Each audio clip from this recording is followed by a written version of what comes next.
Street. Good evening, members of council, ladies and gentlemen, staff. I see that we have quorum, and I call this regular meeting for the Town of Pelham Council for Monday, October 7th, 2013 to order.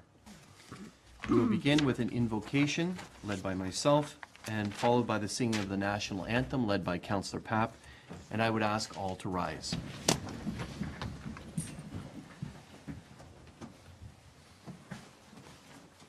Dear Lord, as summer has turned to fall and we approach Thanksgiving holiday, please send your Spirit upon our town council this evening.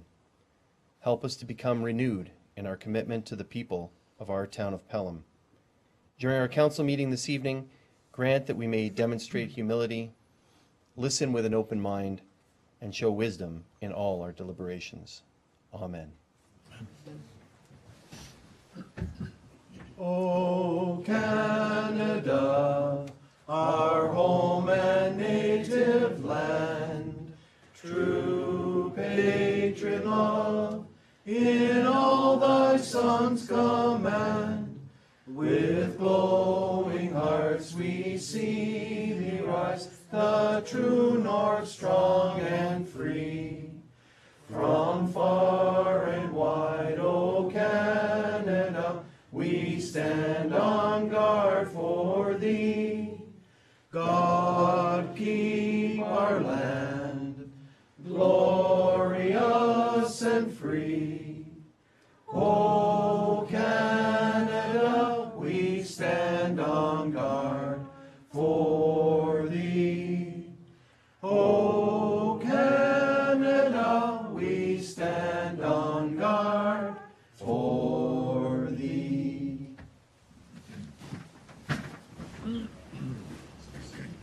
Thank you, Councillor Papp. Thank you all. We'll begin with approval of the agenda. It has been moved by Councillor Clark, seconded by Councillor Kersey, that the agenda for the October 7th, 2013 regular meeting of council be adopted. Are there any changes to the agenda? There being none, I call the question. All those in favor? Any opposed? Motion carried. The next item is disclosure of pecuniary interest. That is, any conflicts of interest that members may have. Do any members have any conflicts of interest they need to disclose at this time? Councillor Clark? I'm just not sure if I'm in the right meeting or not here, but to do with the development fees, I'll have to excuse myself for. Is that? For the minutes. That's. So there's minutes 8.5, I believe. And then in committee of adjustment, or sorry, committee of the whole, there's the report. Oh, okay. Okay, so what is 8.5?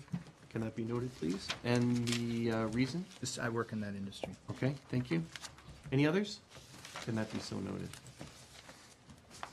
Next is hearing of presentations and delegations. The first is a presentation from the Rotary Club of Font Hill, and they have a large showing of Rotary Club members. Very pleased that you're here. Dr. Lewis, as president this year, thank you for joining us. Thank you for having us. We'd like to thank you, Mr. Mayor and councillors, fellow Rotarians and community members and members of the press. I am delighted to be here tonight to make this donation on behalf of the Rotary Club of Font Hill to the Isaac Reel Memorial Skate Park. The Rotary Club of Font Hill would like to honor the passion, care, and effort of Isaac's friends and classmates, especially the work of Mariah Buns and the group of students that worked so hard to win the Aviva Award. We certainly acknowledge the town's commitment by matching the Aviva Award also. Also the efforts of young residents like Sam Reynolds to raise awareness and funds, and it really has been wonderful to watch our community, especially the youth, come together and show their support in big and small ways, demonstrating that our community cares about each other. We hope that the building of the Memorial Skate Park will help to prevent future injuries and deaths on our roads by giving the youth of our community a place to skateboard. I also hope that Isaac's family are extremely proud of the work of his schoolmates and friends in his honor. It's inspiring to see how much good has come from such heartbreaking sadness. And in his memory, we would like to, as a club, donate $5,000 to the Isaac Reel Memorial Skate Park. That is absolutely wonderful. Thank you very much.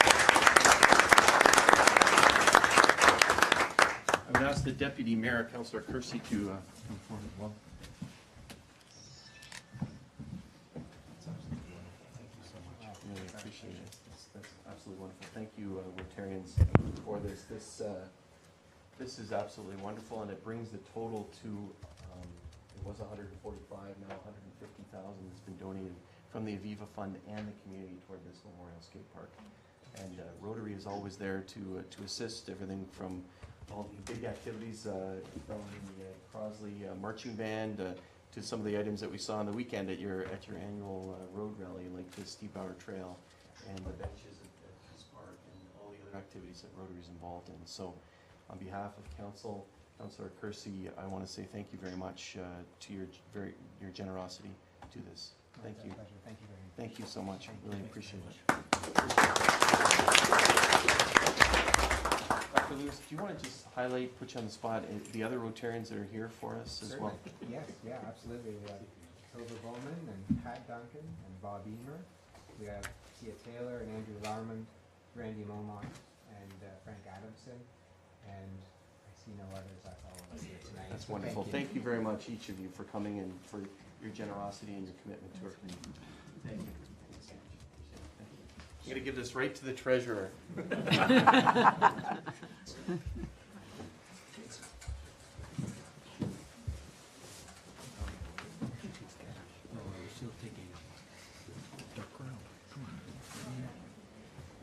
Thank you again. Next on our agenda is the CAA Watch for Bikes presentation, and we have Pat Nielsen and Ron Bowman. Thank you very much for joining us. Thank you. It's a pleasure to be here. Yes, I'm Pat Nielsen. I'm the CEO of CA Niagara. And I simply want to say a few words of thanks and congratulations to Mr. Mayor and the councillors for your focus on bike safety. I understand that the town of Pelham has been certified as a silver level bicycle-friendly community, so congratulations to you for that. Thank you. And as of today, CAA is helping the town of Pelham become safer for both automobile drivers and the cyclists by helping with a signage campaign on all of the maintenance vehicles. CAA has funded and created stickers that will be adhered to every maintenance vehicle's side view mirror to raise awareness and to remind drivers to watch for cyclists. This is an extension to a program that started about a year ago, whereby Pelham and a number of the municipalities in the region and the Niagara Bicycling Committee placed decals on the back of their municipal vehicles to encourage cyclists and auto drivers to share the road. CA Niagara also placed the decals on our tow trucks and light service vehicles in the region to further promote the message.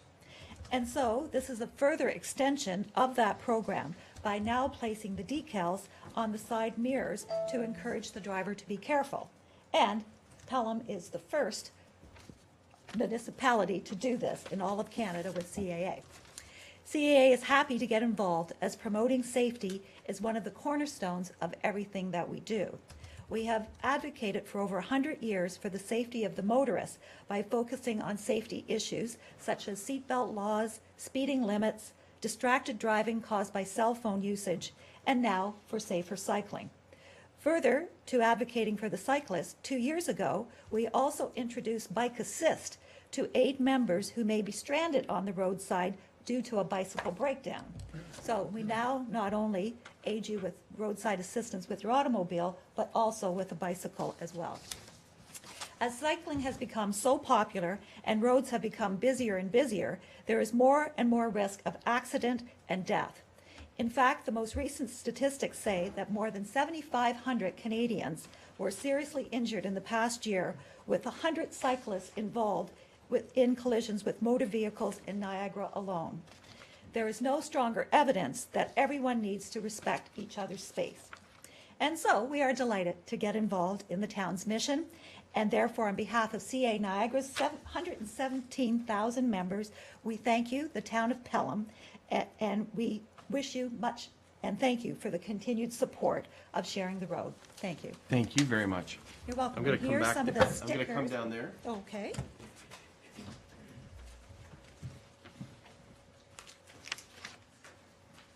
Thank you so much. Thank you. We really appreciate it. And We- we appreciate the leadership of CAA on this initiative, and we're very, very pleased to be trailblazing on this initiative, being the first Absolutely. municipality to put this on all of our vehicles. So there are stickers here that will go on each of the mirrors. So I look That's forward right. to doing They that. peel off and stick on the mirror, so when you look in your rearview mirror, you can't help but see watch for bikes. So it's a reminder to be careful. Thank you so much. Thank you. We really appreciate it. It's our Thanks for the pleasure. partnership. Absolutely. Appreciate it. Thank you. I'm going to give these to staff. Yes, please. Other staff, not the treasurer. So much. Thank you. Thanks again, TA. We're going to carry on.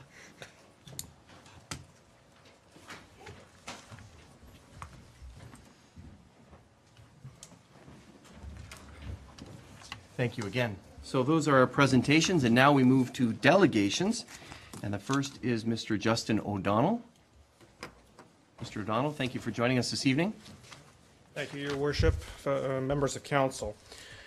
This presentation is in follow-up to a petition that was signed by the majority of residents on Donahue Drive and was submitted on July 23rd of this year. We respectfully ask you, the members of Pelham Town Council, to pass a bylaw banning recreational longboarding on residential streets within Pelham. We are supportive of the proposed bylaw before council tonight to regulate longboarding on roads in Pelham. Our reasons for making this request are as follows. Number one, having recreational longboarding on residential streets is unsafe for both longboarders and drivers. There is strong potential for accidents that can result in injury to both longboarders and drivers, and potential damage to vehicles. Number two, recreational longboarding on residential streets is disruptive to the enjoyment of peace and quiet. The longboarding that has occurred on Donahue Drive has at times been noisy and disruptive. Number three, recreational longboarding on residential streets, particularly Donahue Drive, has the potential to lower the property value. It should be noted that this request is not an unreasonable one. Other municipalities, such as St. Catharines and Toronto, have adopted similar bylaws banning longboarding from residential streets. While we appreciate that longboarders do have rights, and we have no objection to using longboards as a means of transportation on major roads within Pelham, we respectfully remind council that residents also have rights. That being the case, we ask council to address and uphold the rights of the residents as well as the longboarders. In conclusion, we would ask that the term residential streets be included in the proposed bylaws in order to clarify the scope and the focus of the proposed bylaws and to erase any potential for ambiguity. Respectfully submitted. Thank you. Okay, thank you very much, Mr. O'Donnell. There may be some questions for you. Do members of council have any questions for Mr. O'Donnell at this time? Very clear presentation, so thank you very much. We will be considering, we do have a report and the bylaw later on regarding this, and we certainly appreciate your input on this, Mr. O'Donnell. Okay, thank you. Thank you. I do have a motion here to receive the presentation. It's been moved by Councillor Clark, seconded by Councillor Kersey. Can I call the question? All those in favor? Any opposed? That motion is carried. Thank you again. The next item on the agenda is the presentation from Niagara South Tourism Association, and it's Anne Matyushuk. Did I get that correct? Close, Close? Magic. Apologies. It's a common.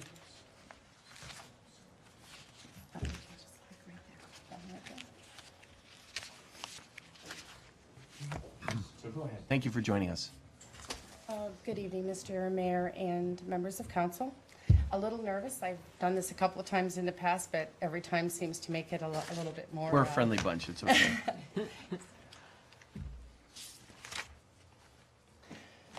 So, the Niagara South Coast Tourism Association goes back to 2010 when the city of Port Colborne initiated the cause for tourism to become more predominant in the city of Port Colborne. I was on board with them for a year on contract, supported through the government, in order to investigate the tourism assets of the area and what initiatives could be brought forward. Over that period of a year, it became more clear that, sorry, a little nervous. It became more clear that there were numerous people in numerous municipalities that were more wanting to be involved. So we had a stakeholder meeting in 2011. We had well over 100 businesses that came out, showed their support. We had a presentation by the Ministry of Tourism, Paul Sampson, and it was very well received. During the time, in 2011 and 2012. I did meet with numerous mayors, numerous council, numerous associations to see how the potential of this would come forward. After my contract ended, we still kept the motion going, all as volunteers. In July of 2012, a board of directors came together excuse me, with businesses from all 5 municipalities. In September 2012, incorporation was completed. Our terms of reference and membership package was also done at that time, as well as the beginning of a website being developed. The Niagara South Coast Tourism Association, our mission will act on behalf of and in partnership with our tourism industry, municipal partners, and regional partners in a collaborative manner with a spirit of mutual community respect and integrity. The vision, the Niagara South Coast Tourism Association will encourage cross-promotion, the building of relationships within the communities with stakeholders to cultivate a unified approach of building the South Coast of Niagara as a destination and experience. As Mayor Dave was present, in May of 2013, the 5 mayors came together at the Sanctuary Centre of the Arts for the launch of the Niagara South Coast Tourism Association. They all got to wear beautiful shoes, which I hope Mayor Dave treasures. Thank you. And we had well over 200 guests and great support.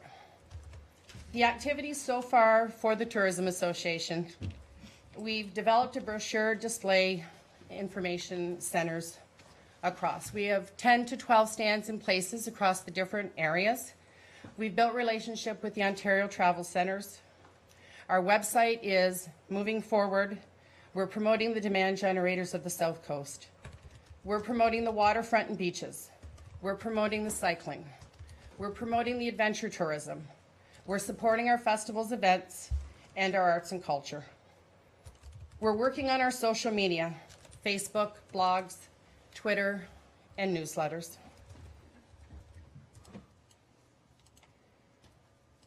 We are engaging in marketing opportunities. We as volunteers have attended numerous shows in Toronto and Hamilton, different areas, gathered literature from all of the businesses in the 5 municipalities, and tried and very successfully distributed over 100,000 pieces in the last few months.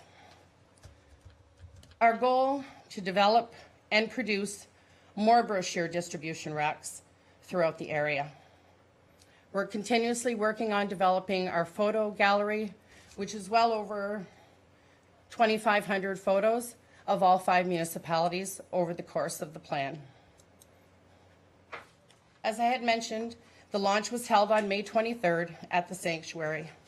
A reception to include the 5 South Coast mayors, media, our tourism partners, Ministry of Tourism, and other officials followed the launch with over 200 guests. The vision was shared and well received that evening. Our funding. The funding for the Tourism Association is from business memberships, municipal contributions. Wainfleet and Port Colborne have committed funding in 2013 at 50 cents per capita. Forwarding presentation to council was done by myself in April with the move forward for 2014 budget discussions. Contributing municipalities are included in marketing, entitled to a business stakeholder as a voting member. South Coast Tourism Association has been actively participating in community events throughout the summer as volunteers and event ambassadors. Over 30,000 copies of promotional material was distributed during this time. Our future plan is to move our marketing into the U.S. and in 3 to 6 hour markets. Our dedication to promoting the South Coast is unparalleled, and we will continue to encourage South Coast tourism with all of the 5 municipalities. With support from the federal government, we've been able to engage on contract a full-time operations coordinator to support and assist with the daily operations and continued research for the association. Membership drives, municipality, and regional tourism association relationships have been ongoing since May 23rd. I would like to thank you for considering joining Port Colborne, Wainfleet, and Fort Erie in supporting the South Coast Tourism Association. Thank you. Thank you very much for your presentation. We appreciate it. I wonder if members of council have any questions for our presenter? Councillor Pat? Well, thank you. I guess the obvious question is, are you here to present and ask us for contributions? Is that what your Yes. the gist of is, to ask us to consider 50 cents per capita in our upcoming budget deliberations? Is that what you're asking?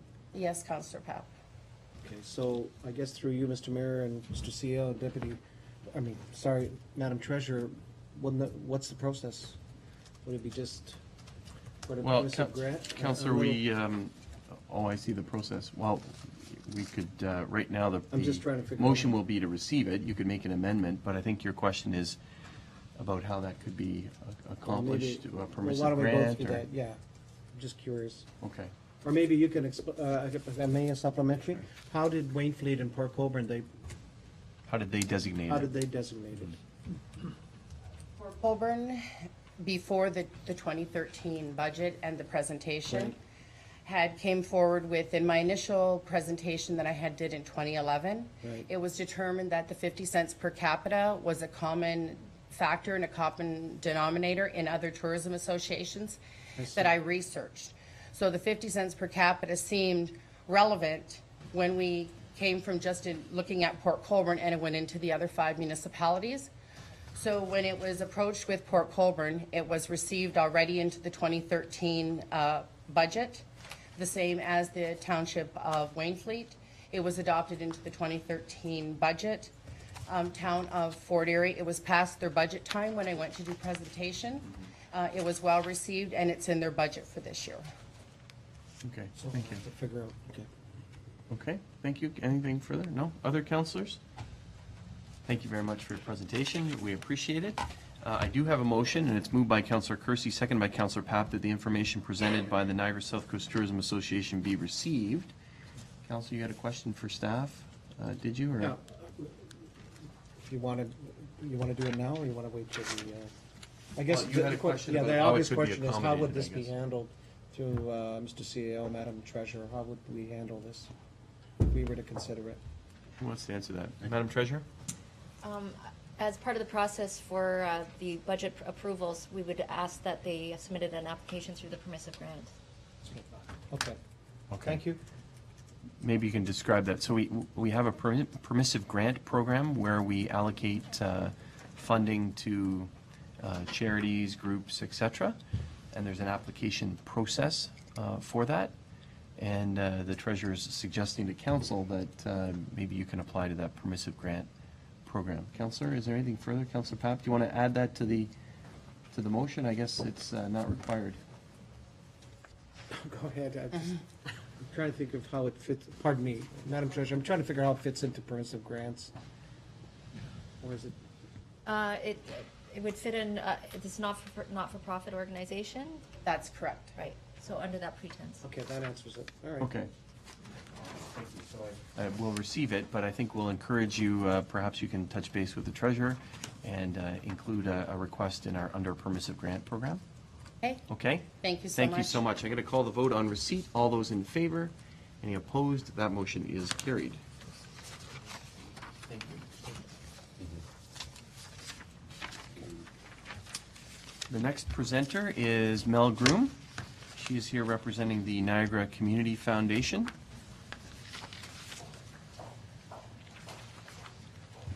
More stuff. Thank you. With my box of paraphernalia here.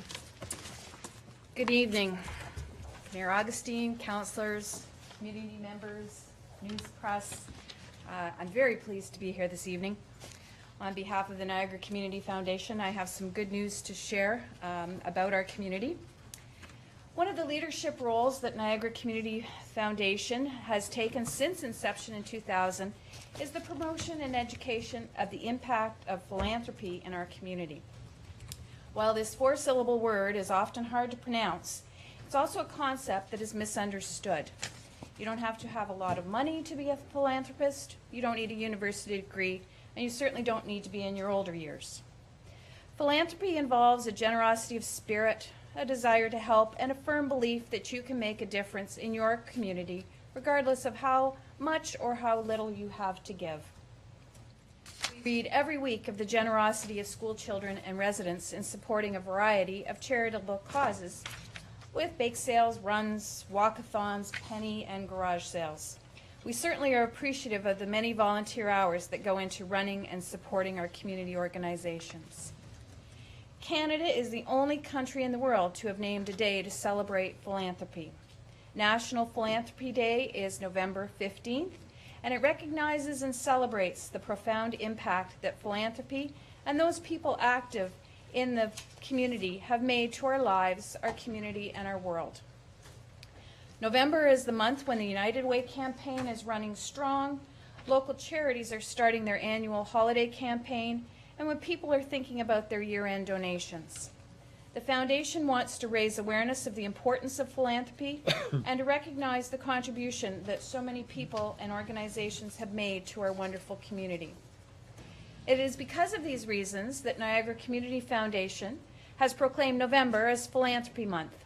And to start off the month, we will be celebrating Random Acts of Kindness Day on November 1st. Our partners in this include the school boards, the college, the university, United Way agencies, and many in our business community. We officially launched Random Act of Kindness Day at Seaway Mall on October 2nd. I would like to invite members of council, staff, and residents to join us in celebrating Random Act of Kindness Day. And I've brought with me tonight some Random Act of Kindness cards that I'd like to distribute to council and staff. And there are so many simple ways in which we can share a moment of kindness with a family member, a friend, a colleague, or a stranger. The town may even want to consider giving our bylaw officer the day off so that there will be no bylaw infringements reported on that day. How kind would that be? I'd also like to take a few moments to thank Mayor Augustine and the Mayor's Gala Committee for their support to the Pelham Community Fund, held and looked after by the Niagara Community Foundation.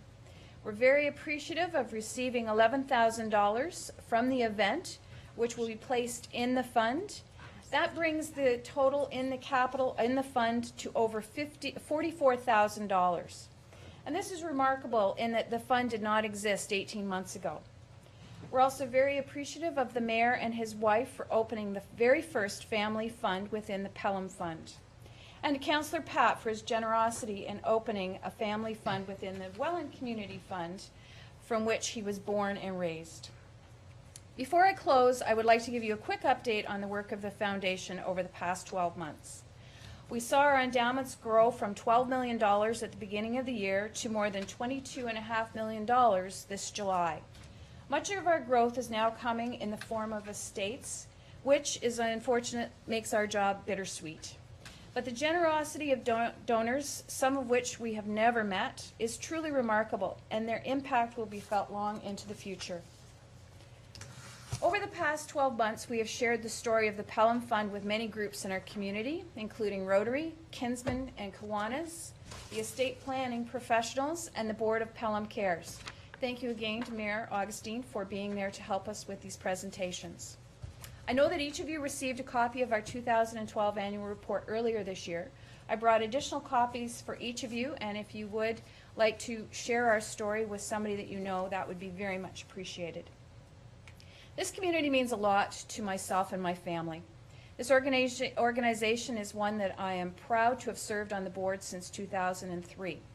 I will be retiring from the board next April, and I would be remiss in my role as a member of the board if I did not encourage each and every one of you to consider creating some sort of endowed legacy to support this community which we so proudly serve. Something that I, along with many other people, have chosen to do in partnership with the Niagara Community Foundation. Thank you for giving me this opportunity to let you know about Philanthropy Month this November, to encourage you to celebrate Random Acts of Kindness with your friends and family on November 1st, to thank the Mayor for his support to the Pelham Fund, and to bring you an update on some of the work that the Niagara Community Foundation has done this past year. Thank you. Thank you, Ms. Groom, for your presentation, and certainly thanks to you and your family, your husband Rick as well, for your philanthropy in the community. Not only are you a volunteer with the Community Foundation, but also the co-chair of we're going to hear about it in moments here, of the United Way of South Niagara this year, and a very generous donor. So thank you very much for your pleasure. commitment to community and for giving back to the community. So thank you so much. Questions for our presenter? Any members of council? Thank you very much for your presentation. this Maybe with- Anna can accept that on behalf of staff and council. Thank you. I do have a motion here, and we do have a new proclamation policy. We haven't had one for a number of years, so this is the first, is it not? The second? This will be the second then. So it's been moved by Councillor Kersey, second by Councillor Papp, that the information presented by Mel Groom regarding Random Act of Kindness Day and Philanthropy Month in Niagara be received, and the council hereby proclaim November as Philanthropy Month in the town of Pelham. Any discussion? Councillor Papp? I just wanted to mention, as a follow-up to what Mel was talking about, that it's so easy to start these funds, and that hopefully everybody will take the chance to contact the Niagara Community Foundation, and it is something, a legacy that you leave, and it leaves an impact on for generations to come. And I know the generosity of the people here in Pelham has gone undaunted, and shortly we'll hear about the United Way, and I want to mention a few other things about that. But I trust that everyone will follow through, because this is indeed something very unusual. It's different than all in North America, where, and in this country, we're the only ones declaring a day of philanthropic, of giving back. Thank you. Thank you very much, Councillor. Others? There being none, I call the question on the motion. All those in favor? Any opposed? That's carried unanimously. Thank you very much, and we appreciate the work of the Community Foundation. We look forward to Random Act of Kindness Day and Philanthropy Month in Pelham and Niagara. Thank you. Our next presenter is Tamara Coleman-Laurie. Thank you very much for joining us this evening, Tamara.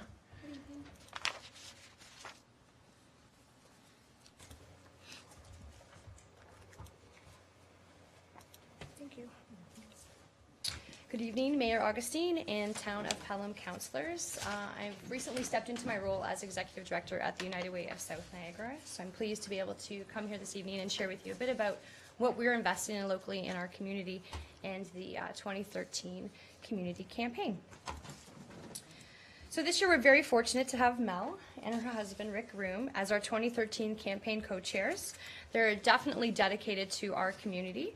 They were the 2012 leadership chairs, are loyal United Way donors, are invested in the community, know the value of United Way to South Niagara, and invest in United Way impact. And they're certainly encouraging other people to step up to make a difference in our community. We just recently announced our $600,000 goal this year at our Tuesday, September 17th kickoff. We want to remain at the $600,000 goal to be able to ensure that we can invest in local programs and services at the same level that we did in 2012. But we certainly cannot do this alone.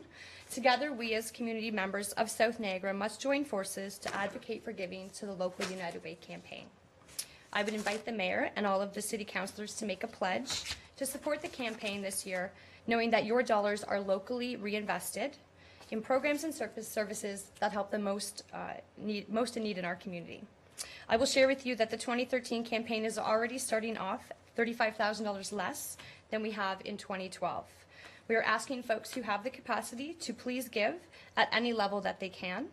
The 4 South Niagara mayors have recently met to discuss how each of the South Niagara councillors can challenge each other to raise an additional $1,250 per municipality, which would raise an additional $5,000 for this year's campaign.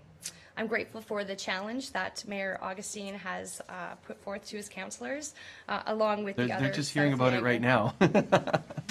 Oh, well, surprise. Well, we can talk about it a bit more. Challenging enough working with you.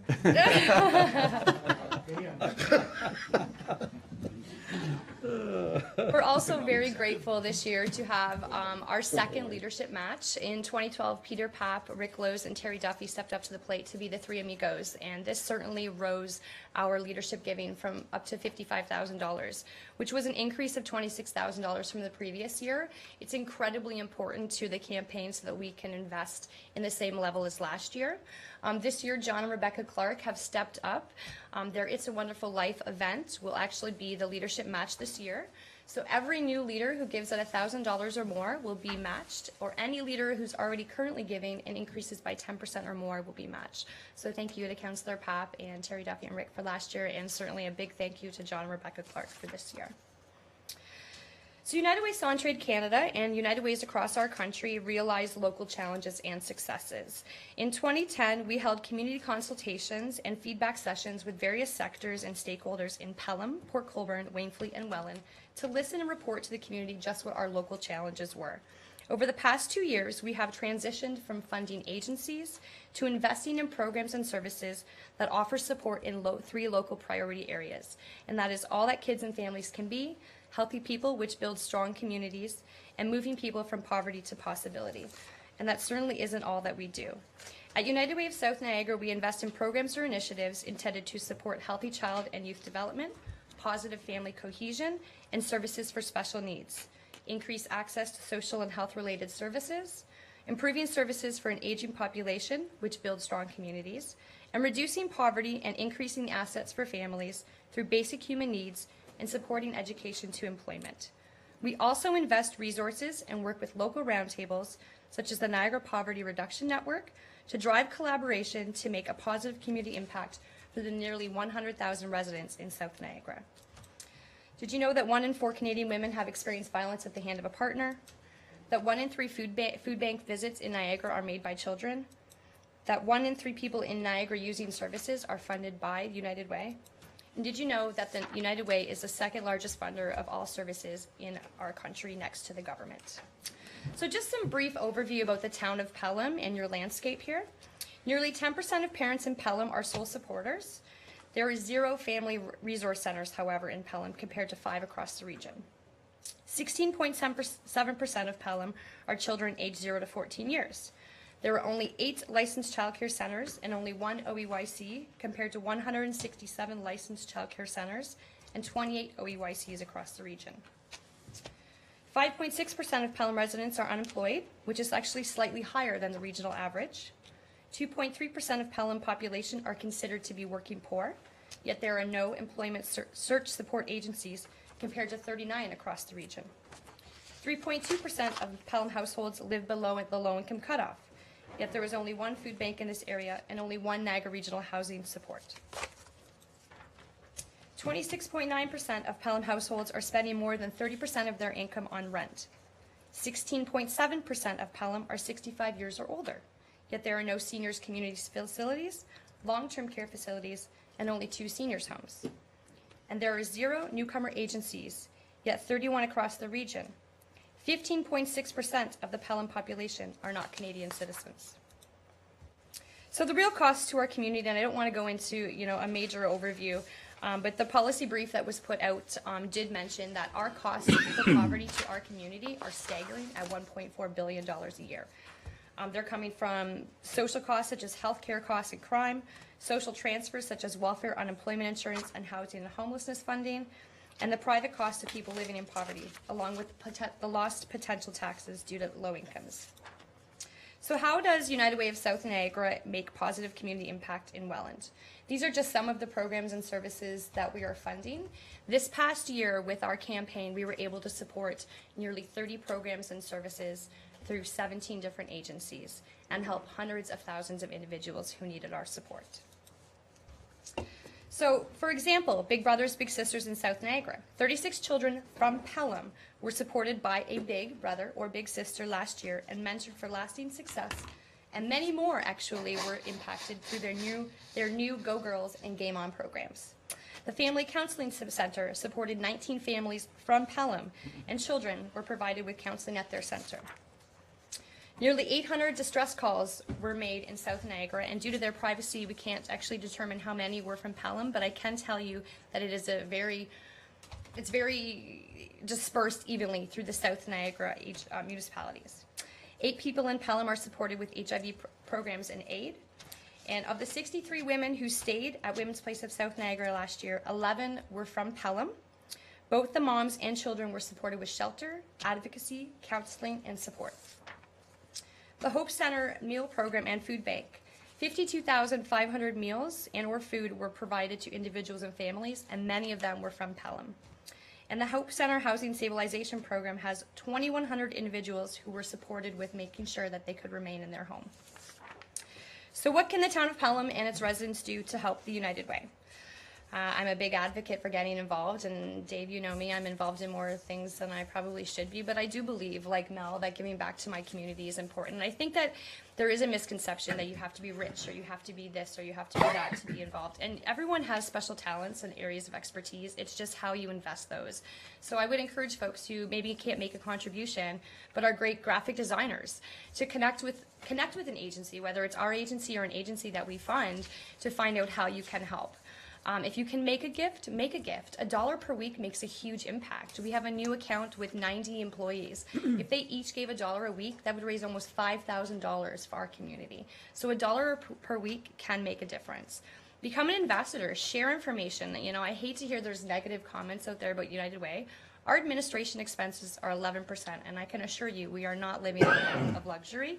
We work very hard. We are a small yet mighty team. We are 3 ladies who are really trying to make the best for our community. So be an advocate and be an ambassador of good news of United Way.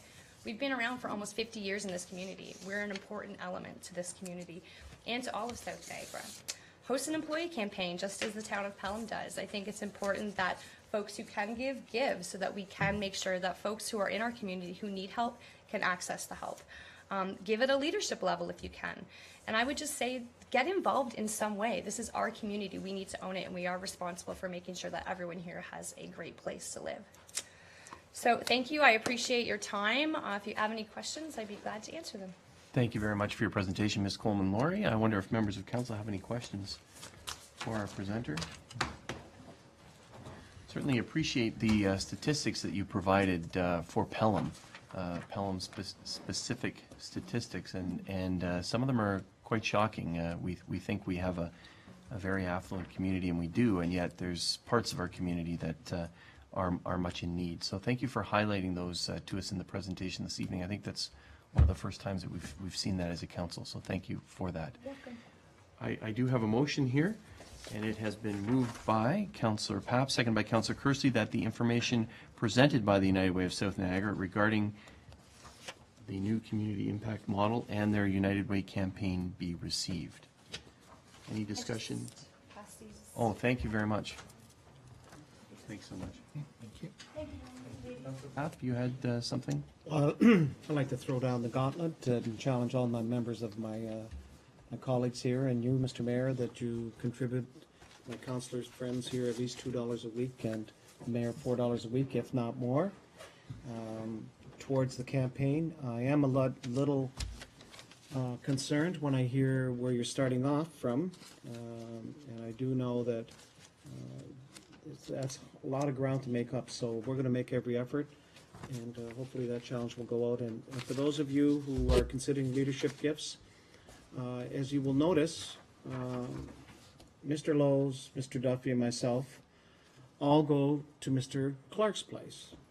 So between the 4 of us, the 5 of us, quite honestly, we've given $30,000 in 2 years. And with Mel and Rick, what they've done there as well, when you add it all up, talk about Pelham involvement and Pelham collaboration. So for those of you who are thinking about it, a gift of $500, $1,000, think about it, what you spend each week, $10 a week. It goes a long way, because as you know, I've had the opportunity to see what happens and the impact it has.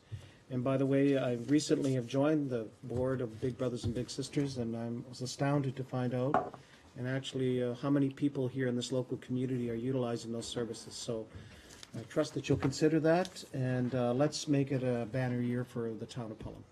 Thank you, Mr. Mayor. Thank you very much, Councillor Papp. I see your challenge, and I'll match it, as you said, $4 a week. So count me in for that, I'll match along your with your 2 $4 others. a week. Thank you. Okay. And if there are others around council table, we'd certainly encourage the support this evening. Anyone else? Any other comments? Just opening a brochure here, again, another very generous individual, Frank Adamson, who's been involved with the United Way for a number of years and was here this evening, involved in philanthropy, and so many in our community are very, very involved in giving to the United Way and other agencies that you fund. So thank you very much for your presentation. Councillor Pat? I just wanted to mention, just as an aside, on November 3rd, the Big Brothers and Big Sisters are going to have their 3rd annual Sisterhood of Style. It's a fashion show, and it's and interesting enough, it's being held here at Lookout Point again. So, you know, talk about investing in the community. I hope everybody will take an opportunity to join us. I understand men are not allowed to attend, so we'll find out why that's the story. So You can send Councillor King, perhaps? perhaps Councillor King, you can go on our behalf. Thank you. I'll Thank you, represent all of you. Thank you. Anyone else? Thank you. I will call the question on receipt of the presentation. All those in favor? Any opposed? That motion is carried. Thank you again for your work, for your presentation, and we wish you, Mel, and Rick the best in your campaign, and thank you, Tamara, for your involvement as well and dedication. Thank you. Thank you. Next on the agenda is the report from Regional Councillor Beatty. Thank you for joining us, Councillor. Mayor, members of council and staff, and thank you, Mr. Mayor, for pinch hitting. I was still in vacation mode and missed the last meeting. Thank you for reporting on the committees that you represented. If I may, there's a fairly short report for this cycle, but if I may just comment on 2 or 3 things that happened at Regional Council, the last one, that may be of some interest. Firstly, we're very pleased to have honored the manager of RBC here in Fawn Hill for coming up to the bat for sponsoring some of the program, the Children's Water Festival. That's a great point of community leadership. Received a presentation from council to consider an arts investment program. Be similar in some ways to Smart Growth, but focusing on culture and the importance of culture and heritage to our community, and that will be considered during the 2014 budgetary process. The topic that received the most news and information was that we had several presentations with respect to wind turbines, and subsequently voted 16-11 to reconsider our June 20th motion with regard to Waynfleet and West Lincoln's motion declaring themselves as unwilling host. But that failed to receive the 2/3 majority. And the concern that some councillors have for that, you've read recently, perhaps today, that Debbie Zimmerman is bringing forward a motion supported by some others, because we're caught in this difficulty. While we respect the right of Waynfleet and West Lincoln to make that determination about their own communities, we are still at the same point working very difficultly over the last 2 or 3 terms to try and get the government to recognize the Gateway Economic Center and Economic Zone, and for the revitalization and the turnaround of Niagara's economy. Much of that is built on the green energy area. We've seen, obviously, we have solar panel manufacturers, we've got wind turbine manufacturers, tower manufacturers, and so on that are starting. And so the feeling is that we're sending more than a little of a mixed message with this position. So again, respecting the rights of those 2 communities, that's still there, but there's going to be, I think, a motion coming forward on this Thursday with regard to looking at the overall place of Niagara with regard to green energy. And the other one that was fairly controversial was regarding the several buildings that are just across in the region. You can see them from 406.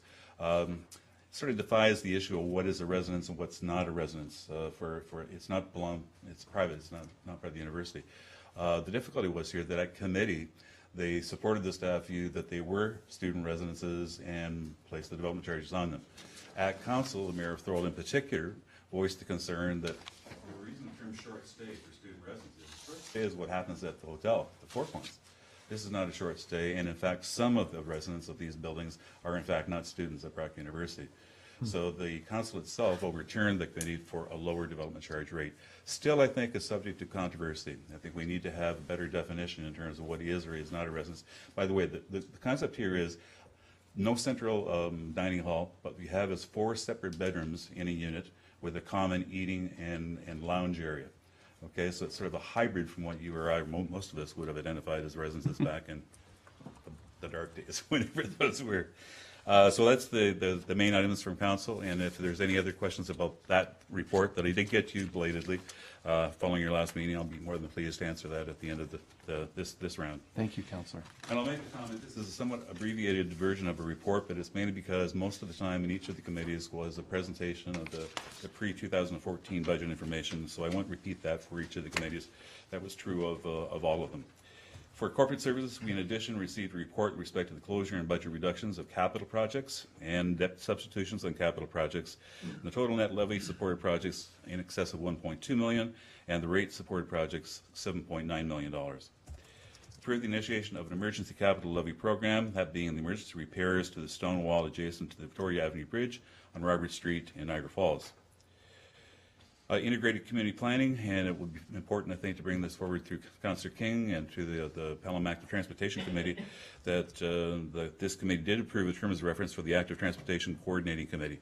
And I think that will have some role in terms of acting with our PATC as well as the other groups that are forming or have already formed in other communities.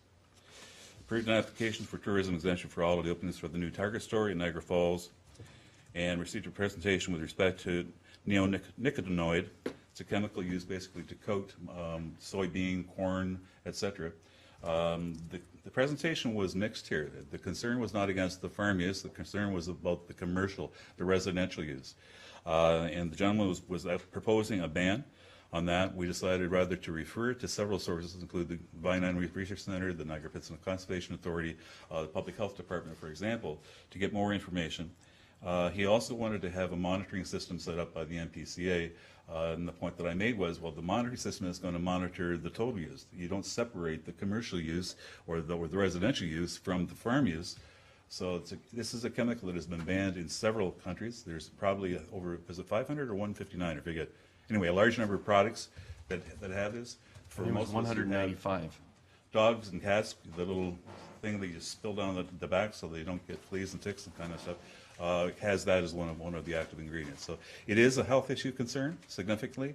He brought forward some very startling information, including attributing this chemical to being one of the causal factors for the increase in autism in our society. So it was a very serious presentation, I think seriously received, but we certainly need to have more scientific information before moving forward on the topic.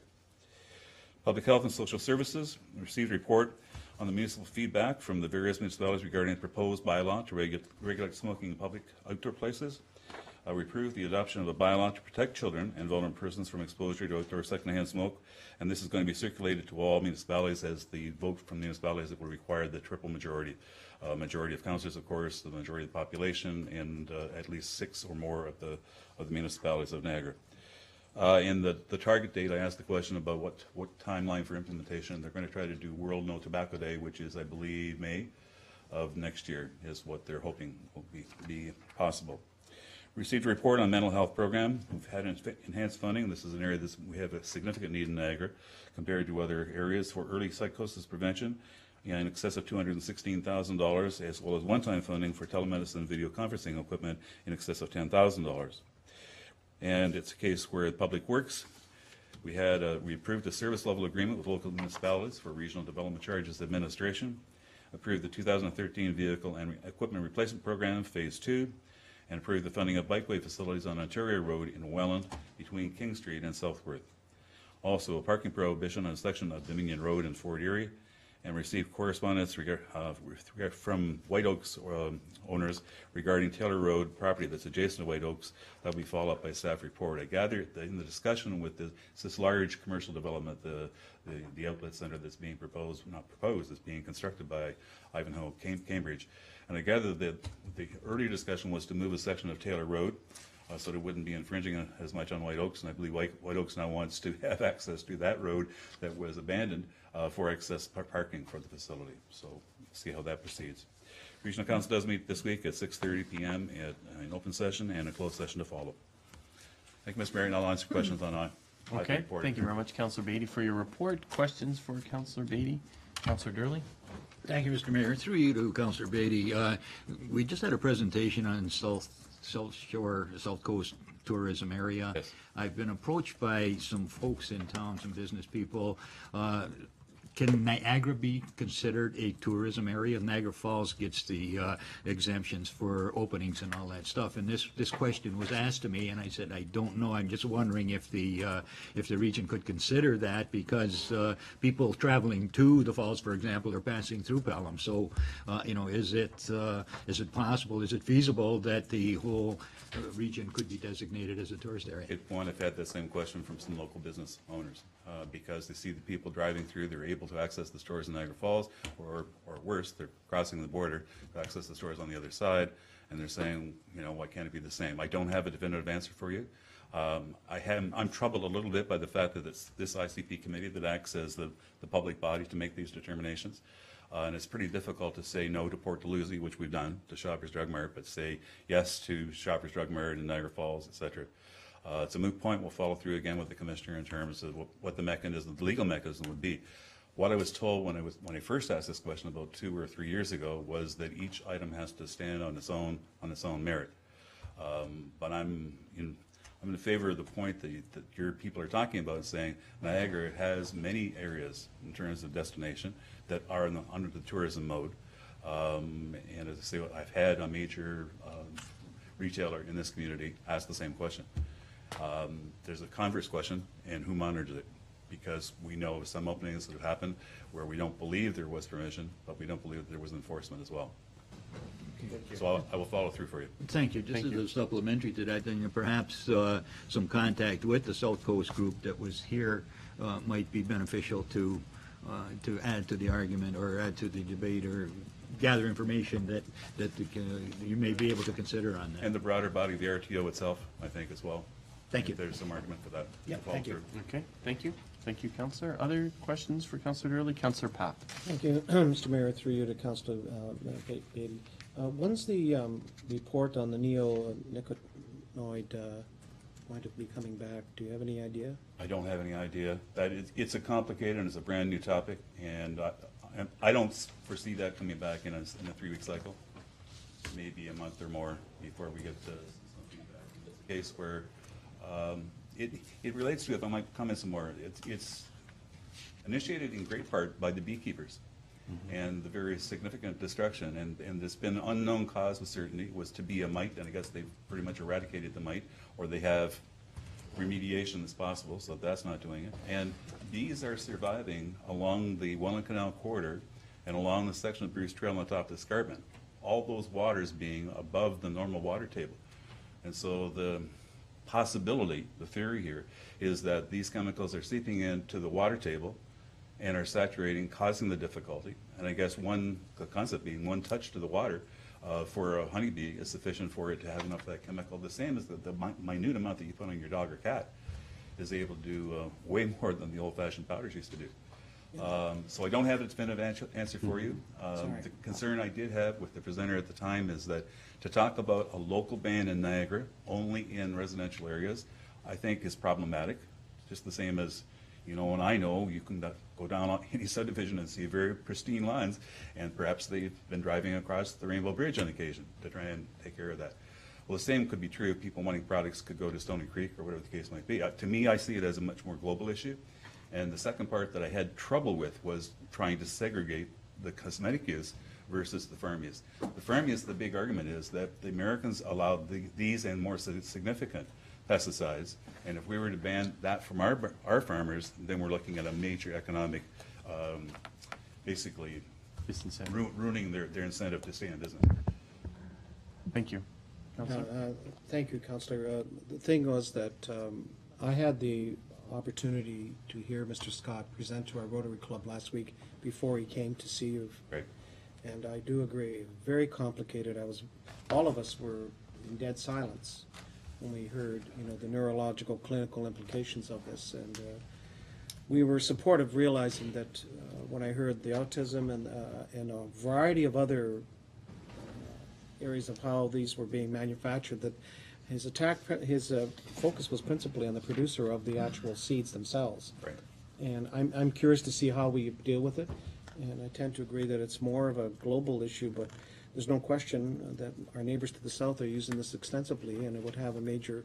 But he's a beekeeper, and he was explaining to us all this, and I was very I guess what had bothered me is how we're going to attack this, but we were very supportive and understood it, but it was a news to us, particularly in light of keep hearing about how the bee population is dropping, and then so I'll take it with and look forward to it when it does come forward. It's comprehensive. Like the first one I said to George was that we need to know what the list of these products are. Yeah.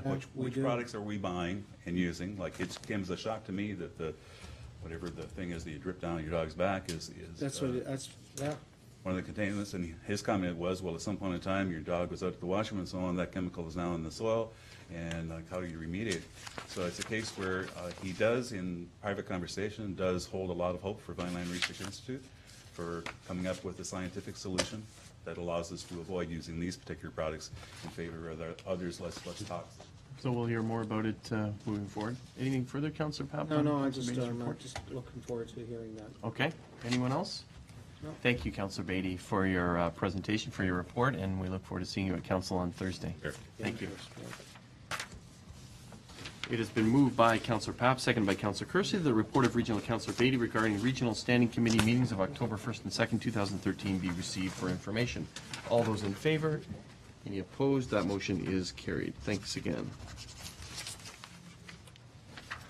The next item is adoption of council minutes. And we did have a member that declared a conflict on one of them, so I propose that we deal with the first four separately. So it has been moved by Councillor Durley, second by Councillor Ribbiak. The following minutes be adopted as printed, circulated, and read. Special meeting of council on September 16th.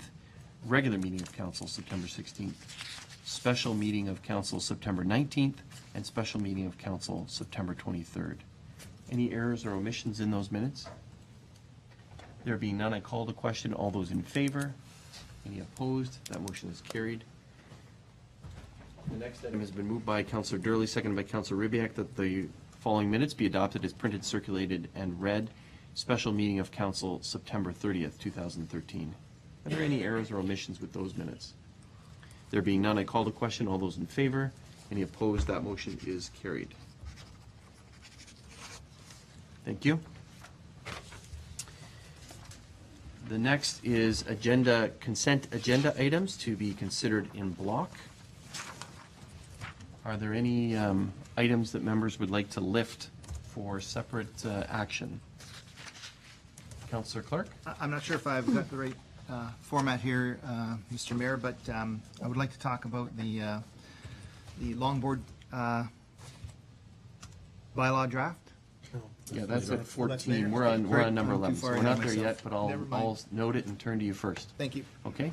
Yep. Anyone else want to raise any items? There being none, it has been moved by Councillor Durley, second by Councillor Ribbiak, that the following consent agenda items be received and approved.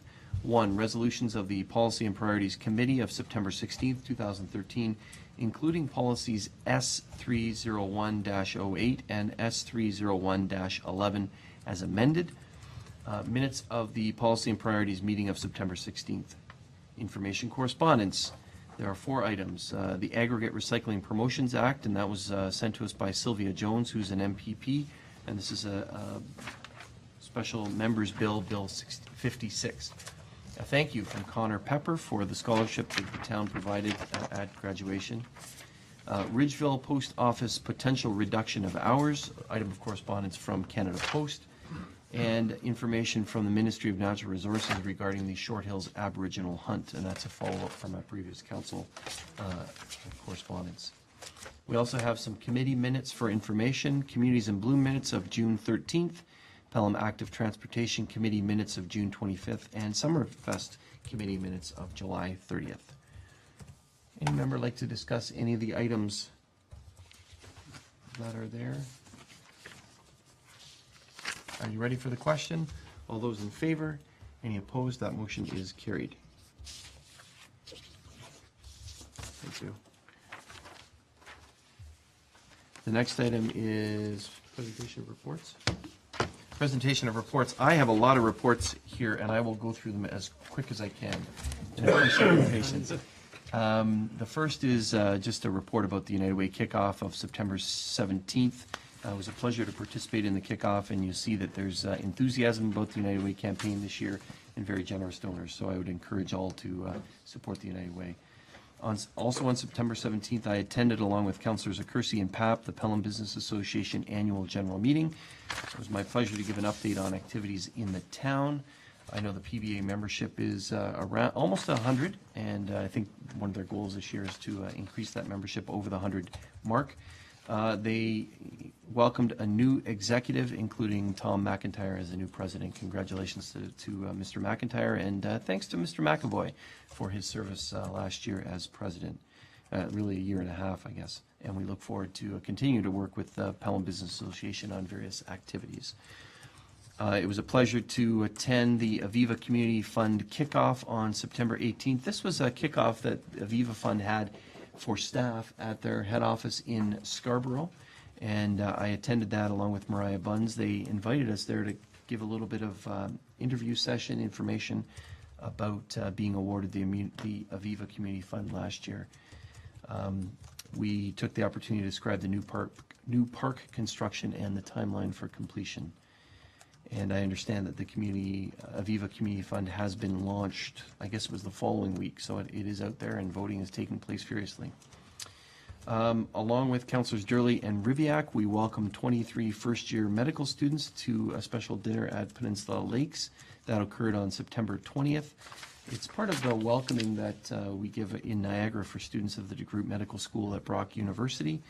And we inform them about planned developments coming up in town, including the Fawn Hill Medical Center. It's a wonderful event, so thanks for the staff who helped organize that. It was my pleasure to participate and win in the Mayor's Grape Stomp on September 21st, 2013. Thanks to the St. Catharines JCs and the Grape Growers of Ontario for the fun event. Also participated in the Ruby Awards Kickoff Breakfast, which was on September 26th. Represented the town at this, and the highlighted, there's a number of nominees, many from Pelham, again, at this event, and the nominees, or the awards will be presented at an event on Friday, October 18th at Lookout. So we look forward to that. Also, the CAO and I met on September 27th with the Ministry of Health representatives in Toronto, along with Dr. Bushi and Dr. Heckenberg, about the Fawn Hill Medical Center and about Council's motion that we passed last year regarding the location of the Urgent Care Center in Pelham. I would say it was a very good meeting, and we'll continue to keep moving the issue forward. Also on that day, September 27th, I had the pleasure, and I know Councillor Accursi was there earlier, to be part of Summerfest 2.0, as they called it, and it was Under the Arches, rescheduled from the weather event, I think is what we're calling it, in July 19th. It was essentially that remake of the Friday. So there are 4 local bands, a local theater company, and an outdoor movie night, Monsters University. It was a great event, beautiful night.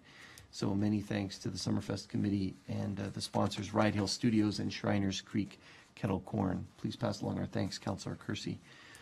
Also had the pleasure of participating in the opening ceremonies for the 10th annual Rankin Walk at E.L. Crosley. That was on October 3rd. Very impressed with the generosity of E.L. Crosley students and the community. They've raised in 10 years nearly $100,000 for the Rankin Cancer Run, more than $7,000 this year, and the money supports that Rankin Cancer Run, and it all stays in Niagara for local care and treatment. Very moving to hear Mary Ann Edwards speak, and another representative of the Rankin Cancer Walk, and what it means for the community. And finally, this is sort of a precursor. We do have the honor of welcoming His Honor, the Lieutenant Governor of Ontario, this Thursday, October 10th, at Centennial Park. It's a rescheduling of a visit that the Lieutenant Governor had promised in June. He wanted to tour our playgrounds because we have the fully accessible playgrounds in the town, and it was felt that Centennial Park was the ideal location. So we've invited our Member of Parliament, Mr. Allison, our Mr. Hudak, our MPP. Of course, Council's invited. We'll also be seeing our Joint Accessibility Advisory representative. Mrs. Cook will be there, along with the cadets. Mariah Buns has agreed to be there as well because she was awarded that special honor from the Lieutenant Governor, and she'll want to say hello to him. The Fenwick Lions will be there, and I'm told about 150 school children from the local schools will be there as well to greet his honor and welcome him to Pelham and highlight our fully accessible playground. So we look forward to that visit. Those are my reports, members of council, as quickly as I can give them. And we will now move on to staff reports requiring action.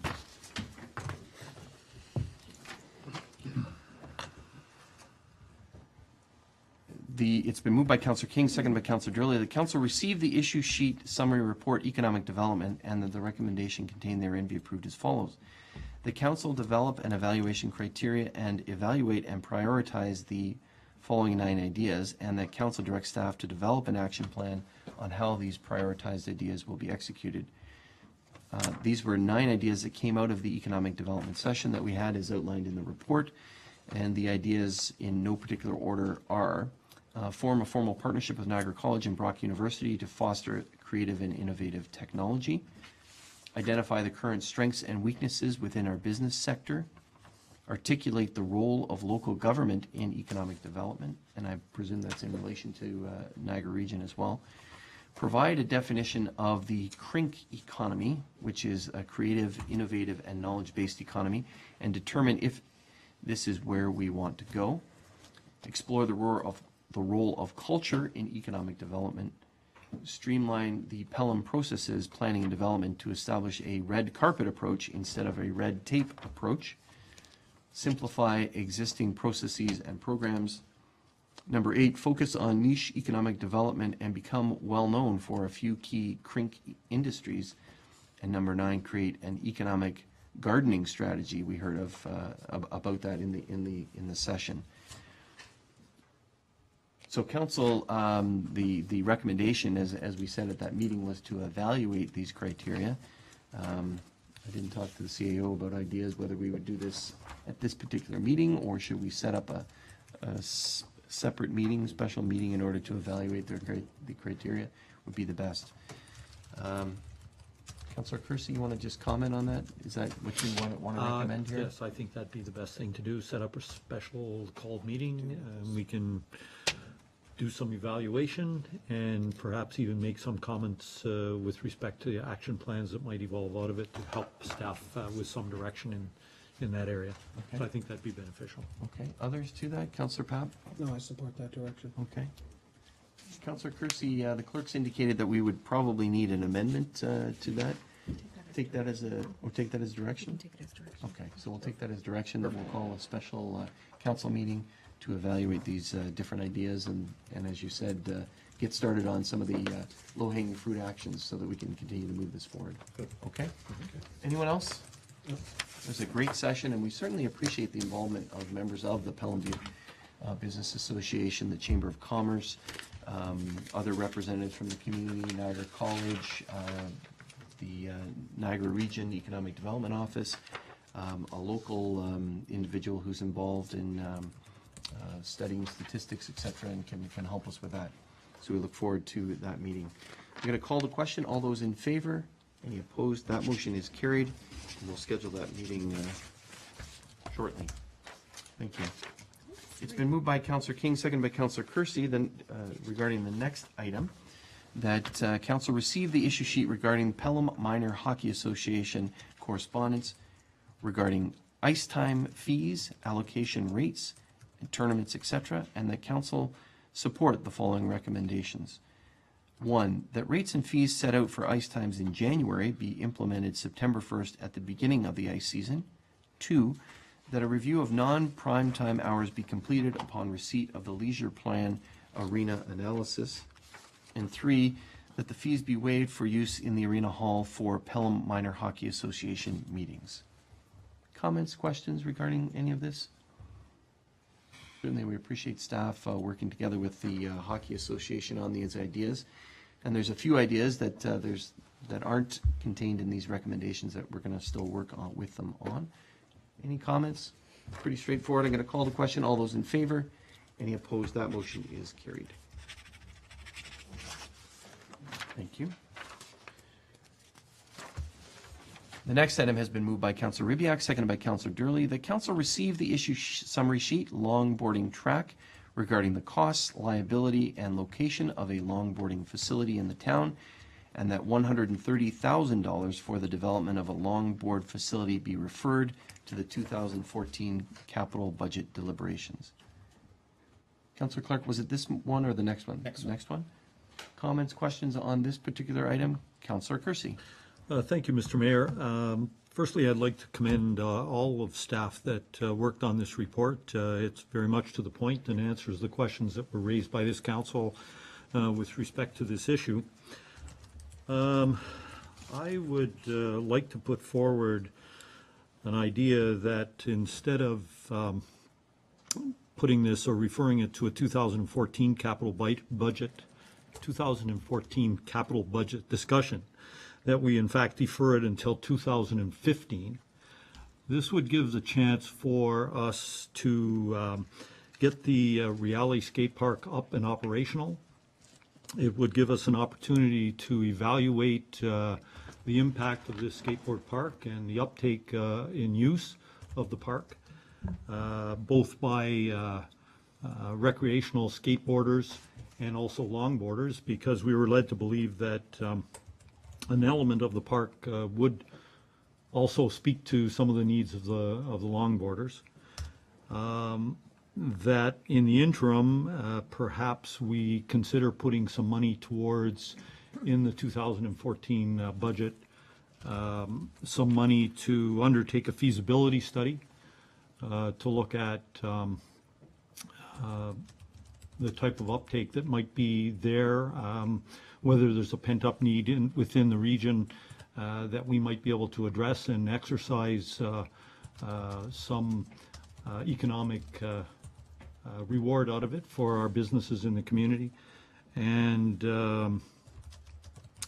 I think that allowing this time for the current park to simmer along and see how it is dealt with, and the types of problems that we might be faced with, the type of maintenance that we might be faced with, will help us to have a better understanding of what we might be getting ourselves in for with respect to a longboard track.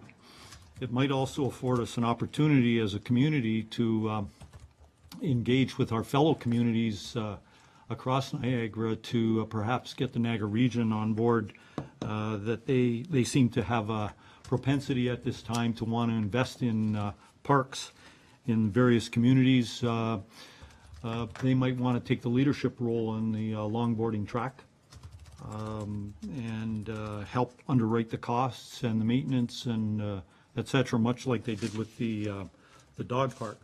So that would be something I'd like to put forward to council to discuss.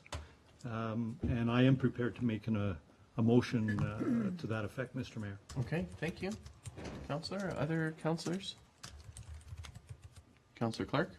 Just further what Councillor Kersey was saying, I like his ideas of getting the region involved and seeing, you know, standing back and looking at the entire situation, but I do not agree with Councillor Kersey of waiting an extra year. Like, if this seems to be an issue right now, according to this report, there's a fair amount of longboarders in Pelham that are looking for something, and if you know, the region's willing to buck up like they did for the dog park, then let's look at that and see if there's options in that. But I think we should not put it off another year. Let's get on it and get going. Okay, thank you. I think just as a point of information, and we'll see if there's other councillors, I think the region's investing, as we've said, into the dog park because it's on regional property, and that's the rationale. So they have to deal with the regional property anyways, although it's a good idea. So just want to provide that information.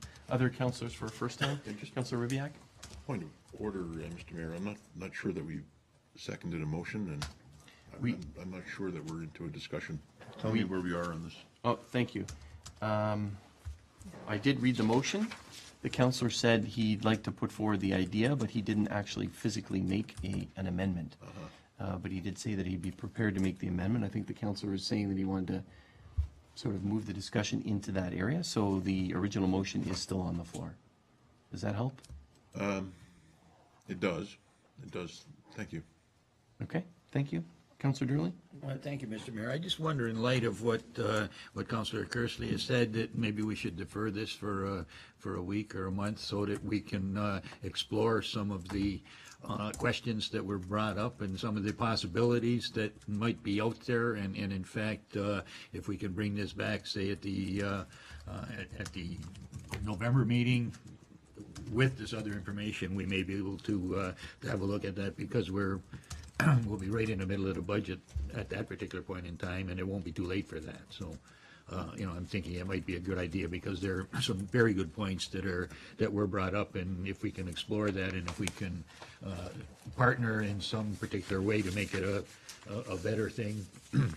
I see an immediacy thing here, because the community is very concerned with the long borders that do not have a place to go, and therefore there's some controversies that have been created with that. So I am just looking at, as Councillor Clark said, we can't wait another year. We want to get something done on this, but we certainly want to do it right. We don't want to have to do it over, and that's my opinion. Thank you. All right, thank you. Others for the first time? So that, again, was not a motion, it was an idea. So that's what I heard, unless somebody's making the motion. So Councillor Papp, you want to speak for the first time? Well, and just as a matter to, I guess, expedite this, if we accept the motion as presented, this item would become part of our deliberations, discussions at a capital budget anyways. So the bottom line is, and I think you've got a great point, is we could decide that point, we don't want to do it this year, we could do it next year, we could do it this year, but these are the conditions. So that's the way I've always understood it to take place. So I don't want to I could say, make it more complicated, but if that seems to be my understanding, we'll have that open discussion and make that decision then. Is that not? And in the meantime, we can gather, if there's other supportive information that can happen, Councillor Kersey, I think those can be gathered and be prepared. We'd be ready for those discussions at that point. Thank you, Councillor. I was thinking the same thing, that those items, and perhaps we can inform staff, as Councillor Durley indicated, Councillor Kersey, if there's other items that you want, or other information, potential partnerships, even following up with the region, those kind of things can be part of that. And then it can be part of our budget deliberations. So I think that's what Councillor Pappin is. That's exactly what I'm saying, yeah. Thank you. Anyone else for the first time? Councillor Kersey, I had you for the second time. Thank you, Mr. Mayor. I'll make it very brief to address the concerns that were expressed with respect to the immediacy. And I had the note here, but neglected to mention it in my first go-around. My thought there was that in the interim, we would work with the local longboarders and support special events that they would put forward, so that we could have 2 or 3 or 4 special events bringing longboarders in from around the area that would be sponsored by local businesses, longboard or skateboard stores, et cetera, skateboard manufacturers. And from there, we would, again, learn from the experience about what's involved in having this type of a facility under our purview. So I think that could be part of the discussion, and I see where my council mates are going with this. That'd be fine, as long as the inference is not here that we are putting that $130,000 on the 2014 budget. That it is an item for discussion with respect to 2014. I don't want to end up where we were with the dog park, where it gets red marked and then things go on and on and on. Okay. So that was the point of bringing it up at this point, Mr. Mayor. Okay, good point. Thank you. I guess I'll ask the question. If this motion gets approved as it is, referred to the 2014 budget deliberations, what's the approach of staff? Well, the process would be that we bring it forward as part of the recreation and wellness budget, and at that time, council decides whether they're going to take it off the capital budget, or earmark it, or red flag it for a report to come at a later date. Okay. At council's discretion. Thank you. Does that help, Councillor? Yep. Thank you. Councillor Clark, you had a... We're good. Okay. Others, Councillor Rubiak, Durley, I know... In the meantime, If I have the floor. Yeah, you do. Go ahead. In the meantime, if in fact the concerns of Councillor Kersey can be itemized and handed to staff so that we can do the investigation on that, I think that would really help when we get down to the deliberation. Okay. Let's get a response from the CAO, Mr. CAO. That would be very helpful, Mr. Rath. Okay, so I think the clerk has recorded some of that. Councillor Ribbiak. Thank you, Mr. Mayor, and I'll be brief as well. I'm highly supportive of discussing this as an item for the 2014 budget, and it would be my hope that we would find ourselves in a position to proceed with it. I'm mindful of the fact that we're into this discussion because of a fairly strong indication of urgency around a particular issue in town, and all the ensuing events related to that, I haven't forgotten, indicate that really there's a need for something to happen relatively soon. I think that we ought to have a good discussion and figure out the best way and the most efficient way of handling it, absolutely. But I think along with Councillor Clark, I'm fairly certain in my own mind that this is something that we want to see happen sooner rather than later. Okay, thank you very much. I'm just going to comment on that. A few have commented on this, but the report does indicate the number of, it says here, elementary schools, E.L. Crosley, Notre Dame, survey showing that there's more than 300 longboarders in town. So just to accent that and pull that number of 323 is what the report says. So this, by approving this motion, it means that that level of urgency will still be there, as some councillors have said.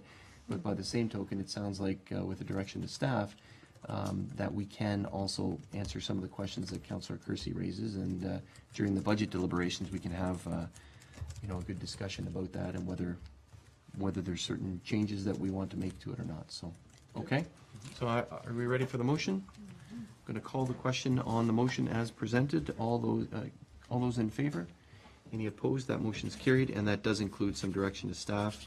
The clerk has notes on, and maybe Councillor Kersey, you can double check with the clerk some of the items that you highlighted to make sure that we have them as well. Thank you. The next item has been moved by Councillor Ribbiak, seconded by Councillor Durley. The council received the issue sheet regarding the longboard bylaw draft, and the council consider the bylaw to regulate the use of longboards and longboards on highways under the jurisdiction of the town of Pelham, scheduled later on this evening's agenda. Councillor Clark, you wanted to speak first to this. Go ahead, sir. Yes, my comments, and again, I just want to make sure that I get this right, but my comments are not about this report. My comments are about the bylaw itself. So is that what we're going to talk about right now then? Sure, why don't you talk about it? All right. The longboarding bylaw, I'm going to speak specifically about Section 5, which is enforcement.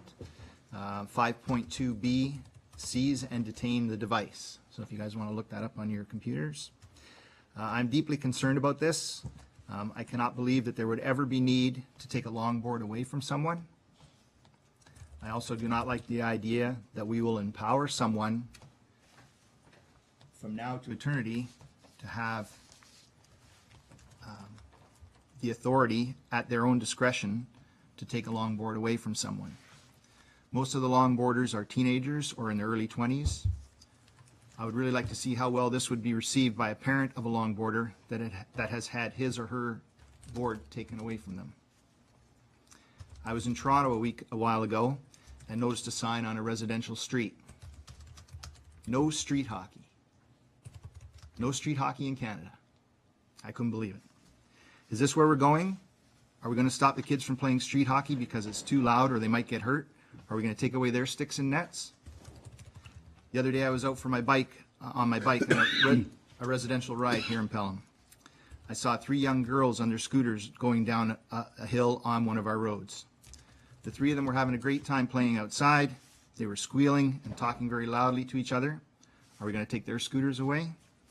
What about mountain bikes? Kids ride them in and out of the ditches and jump curbs.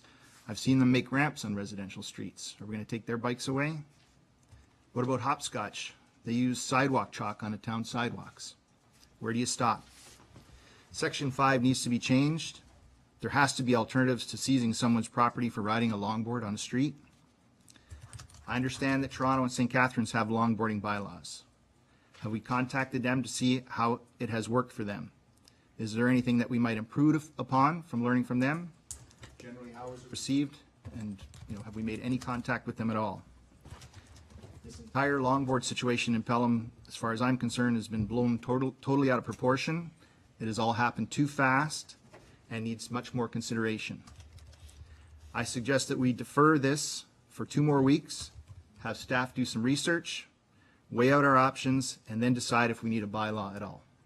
Thank you. Okay, thank you. Counselor, you asked a number of questions. Would you like some answers to those questions? No, I don't think that's really necessary. I was just trying to make my point. Okay, thank you. Others to the report and by extension to the bylaw? Counselor Pat? Just a point of order. Councillor Clark, are you asking for a deferral on this? Yes, that we postpone the acceptance of the bylaw and that we do some more research, that we reconsider at least this section 5 enforcement. Okay. And then if anyone else has any comments or anything else they want to add, that's fine, but So- that's what I'm asking, that we give ourselves 2 more weeks, Okay. reconsider it. Counselor?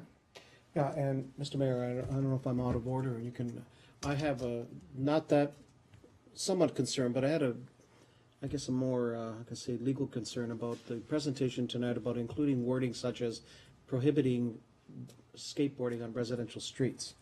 I need to know, how does that impact on this bylaw? Because when I was reading it and trying to interpret the Highway Traffic Act, and nothing seems to be clear on it, and I would rather maybe perhaps the chief can answer or help me with this, because I'm struggling with trying to find out what does this actually say, that they can continue to longboard anywhere they want, or and in Okay. fact the request for Yeah. Okay. Let's Can get I- more information. All right. Chief? Sure. Mr. Mayor. Highway defined under the Highway Traffic Act is an area used by the public, including right-of-ways, which is shoulders, sidewalks, so forth. So it could be 4-lane road, a 2-lane road, it could be a laneway. If it's public property, it's used for transportation or by vehicles, and it could be vehicles defined in the Highway Traffic Act also. It's considered a highway. Bellman said tonight that we should include roadways in the town or whatever that, they're all considered highways, it's a general term. Okay. Okay, thank you. Does that answer your question, Counselor Pat? I think so. I still. Okay. And just kind of just one more thing, Yep. I made is that, section 5, we put it in there because it's a may.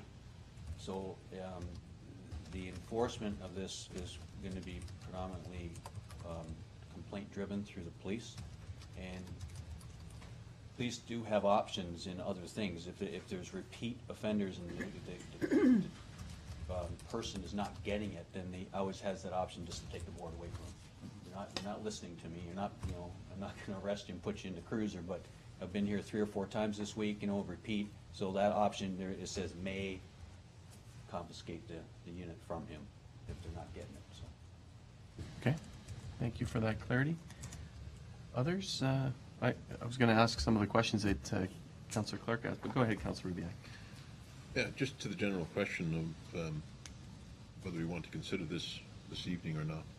As I understand it, the lay of the land is that this is a bylaw that basically says or attempts to distinguish between recreational longboarding and longboarding as a means of transportation, and the direction of the bylaw is that transportation, the use of longboards for transportation is absolutely fine and acceptable in every circumstance.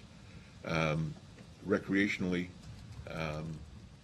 there are obviously some restrictions. Recreational longboarding is I think essentially prohibited by the bylaw. At the moment, we don't have such a bylaw, but we have responded to the issue of people longboarding down hills by closing off certain stretches of highway to longboarders with signs, and I'm not hearing that it's not working. So at least at the moment, we don't have the urgent situation that was brought to our attention some weeks ago. To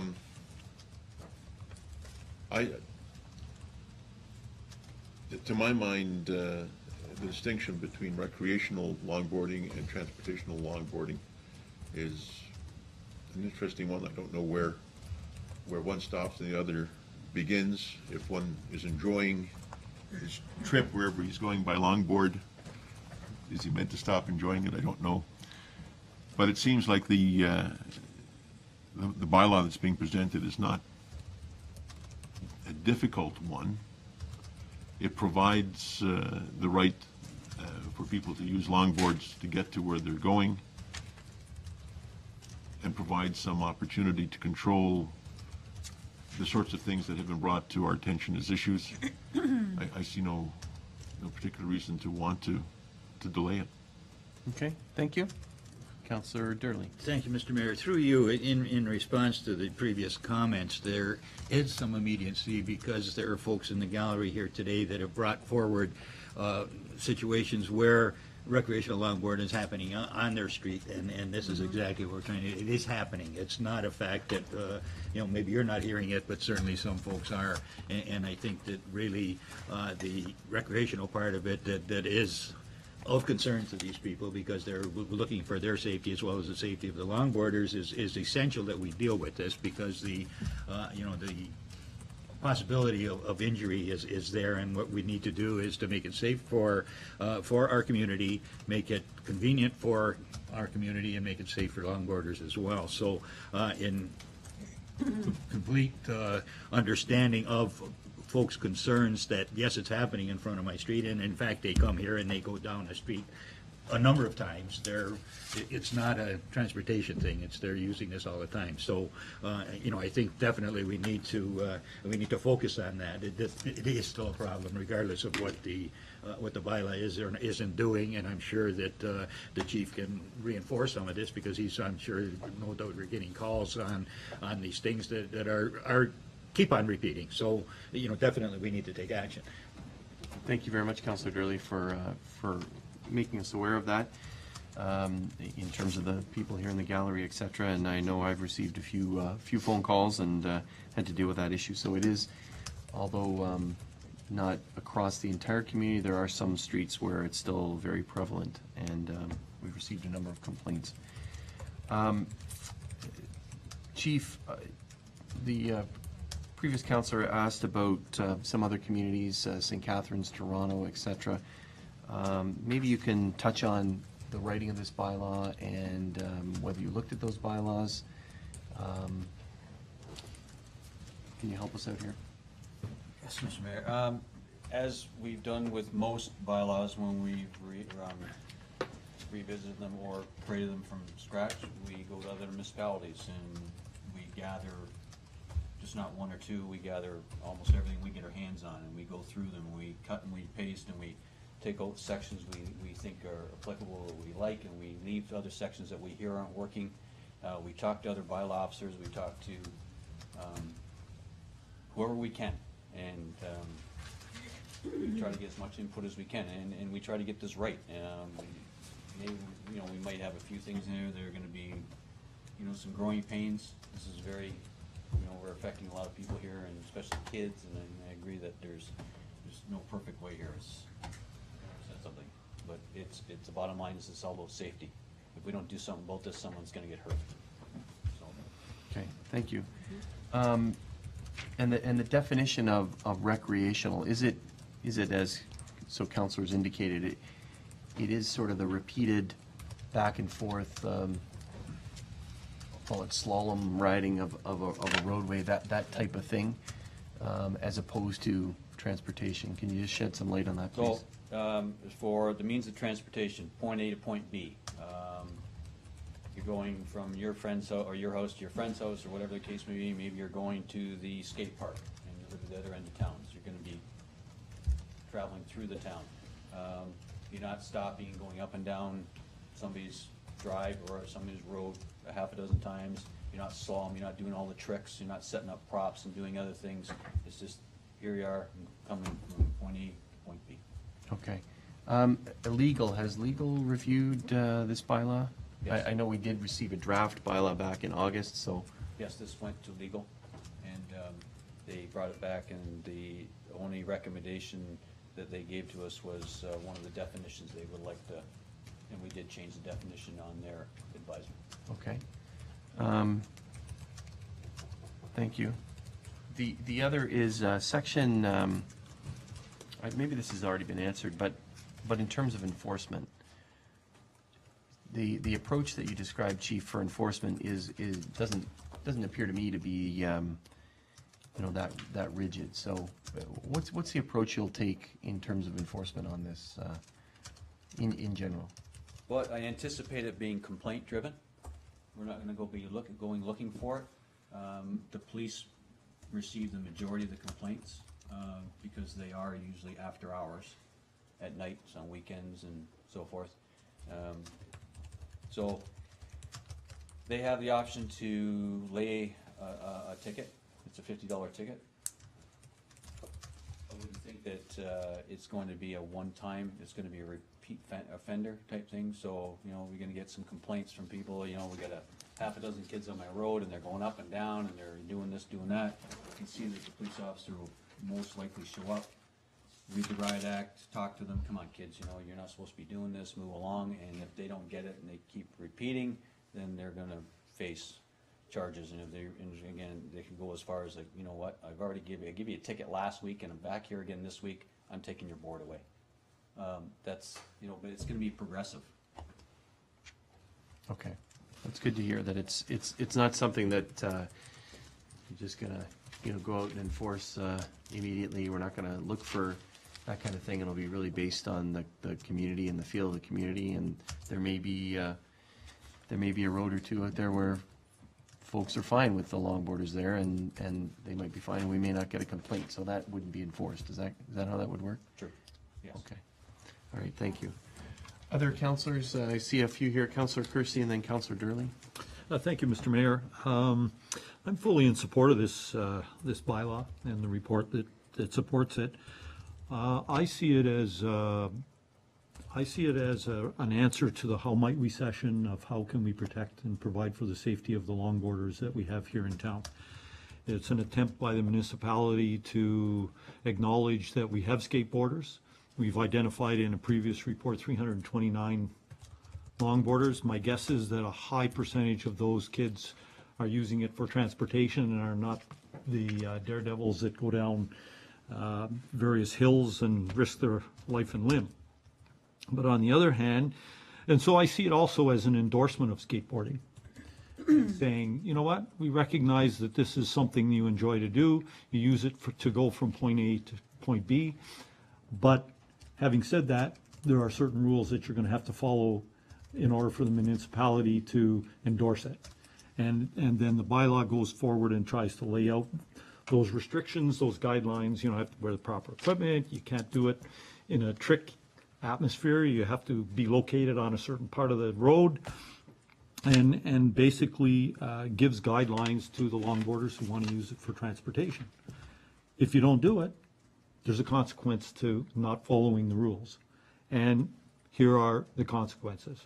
So I think, given the chief's assurance that it'll be a progressive type of enforcement, I fully support the bylaw. I think it goes a long way to support our longboarders, but to support them in a safe fashion.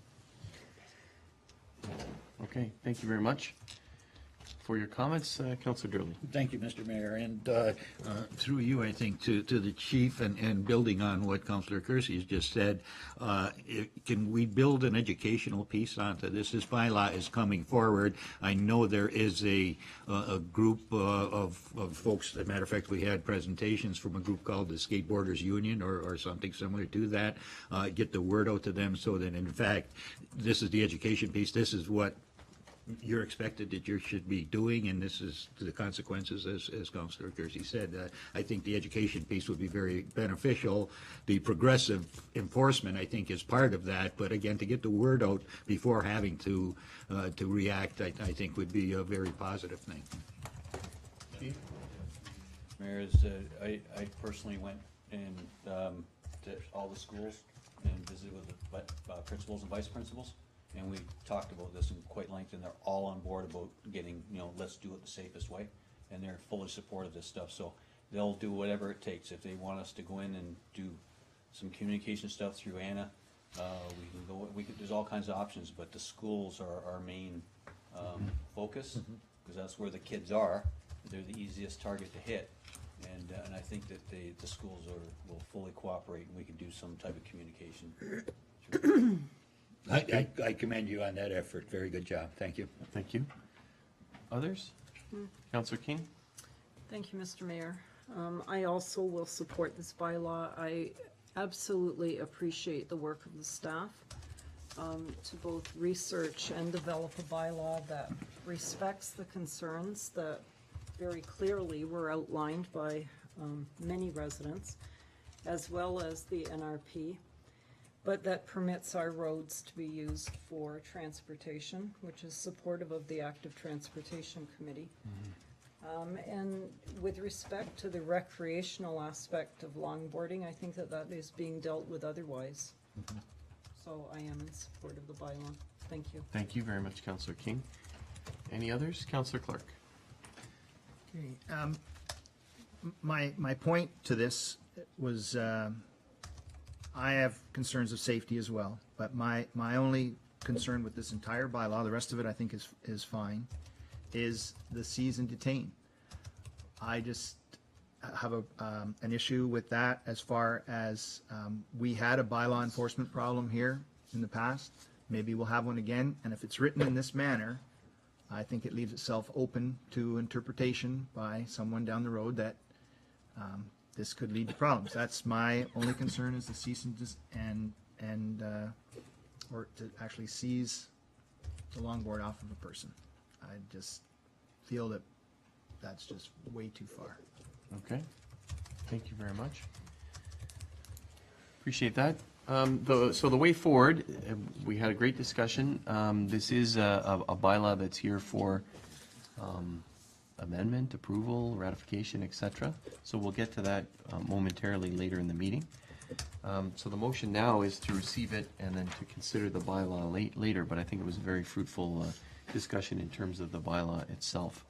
So I'm going to kind of close this portion by calling the question on this, and then there's an opportunity if a member wants to. Some members have said they want to defer, some have said they want to amend.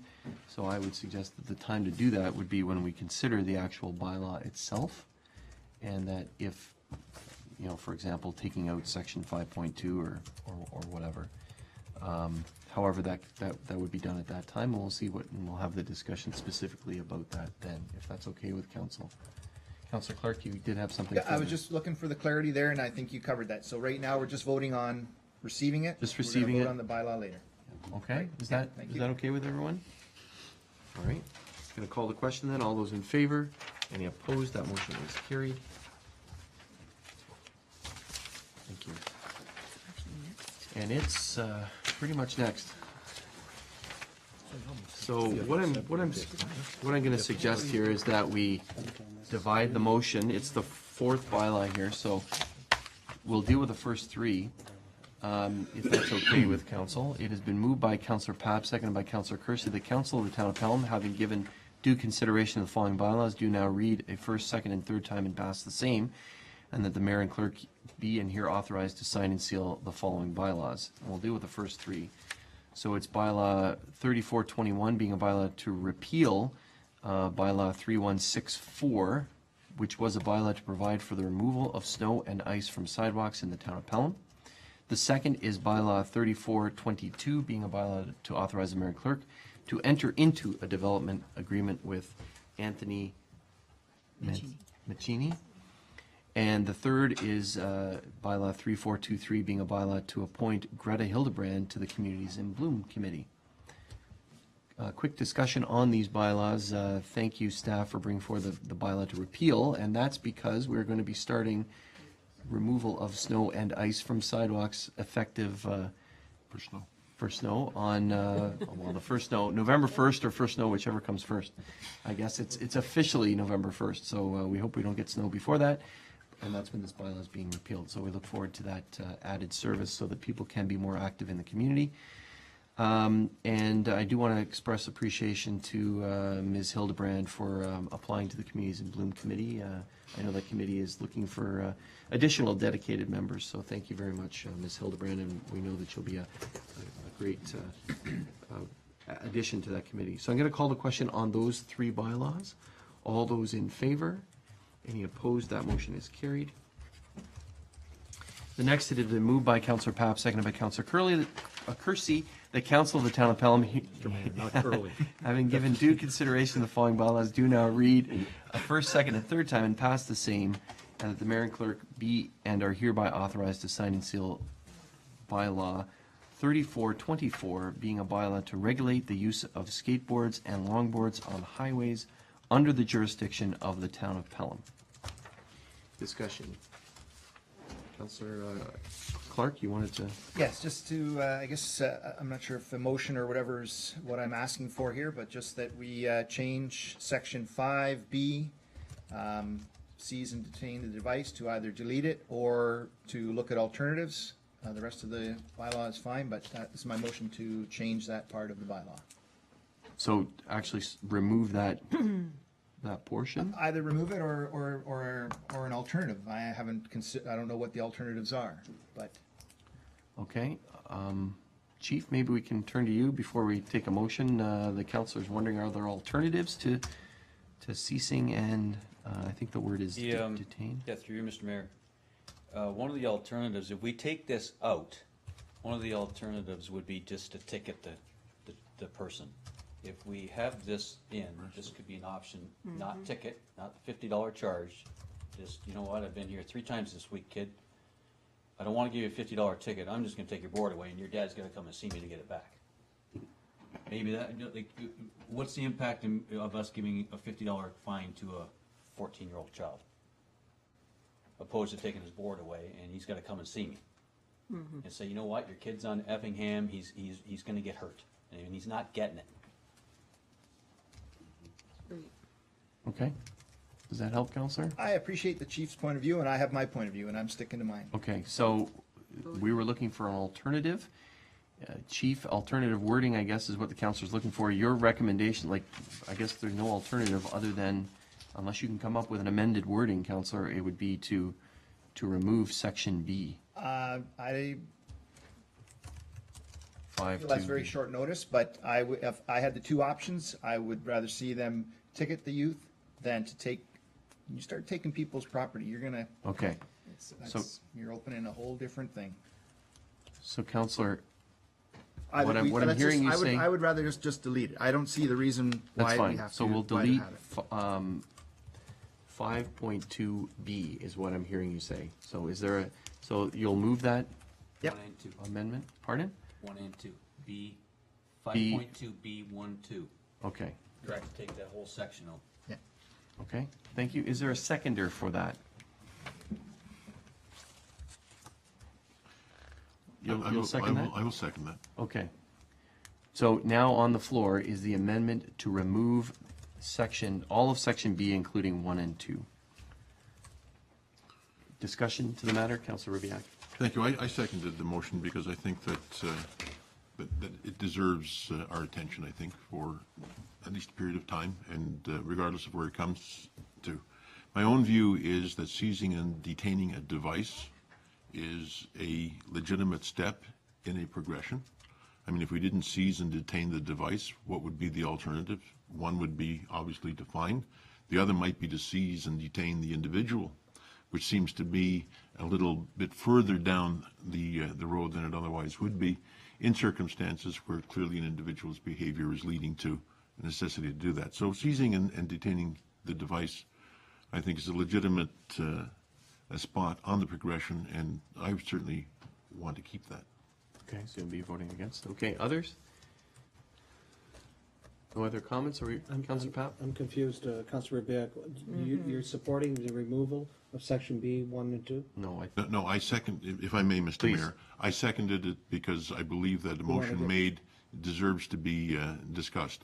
Not that I'm in favor of it. In fact, I'm discussion. Exactly. All right, exactly. sorry, I'm all right, well, Councilor Papp? in that case, the obvious question is where are in other bylaws within this municipality, do we actually seize devices that are of recreational purpose? Do we seize bikes? Do we seize? Where else is this prevalent? Which I do know about signs. Yep, sometimes Sign we see by law. some. Yeah, I do know about the Confiscate signs. Signs. Off the top of my head, no, I haven't read anything, I haven't come across anything where we take anything. I think that, this 5.2 section is, I know we list police officer, peace officer, and bylaw officer. This is gonna be the police that are gonna be doing this, not us. If something's going to be seized, it's gonna be the police that do it, because it's gonna be complaint driven. The police are gonna be showing up to the scene, and then they're gonna go through the progression. And we've talked to the NRP, we've talked to the officers, and they're very reluctant to ticket people, to get aggressive and take anything away. It's gonna be right along the lines of the way we're running the bylaw division now. You really have to do something offside for us to act. We don't sit in front of schools anymore and ticket people. We don't hide around the corners at the shopping malls to ticket people. We don't do things like this anymore. It's not our game. We're out here. So for this to get to the point where someone's gonna get ticketed or have his device confiscated, we're talking about 3, 4, 5 steps down the road, and this is where the kids just aren't getting it, and they're posing a life hazard. You know, if they're, like, we got some roads, especially like Effingham in the valley, if the police go out there on numerous occasions, the same kids, and that's a life hazard. Someone's gonna die on that road if we don't do something about it. But longboarding on Donahue, little less risky, but it still has that threat, that potential to hurt somebody. So this is gonna be a progressive thing. And the bylaw officer is not gonna be running out in his pickup truck and seizing boards and doing stuff, but this is gonna be a progressive police matter. Okay, thank you. Councillor Papp? If there's no one else, I see a real true dichotomy here. The dichotomy arises from the point of view of those saying as the interpretation of recreational use and transportation. The truth is, it's a gray area in how people use them.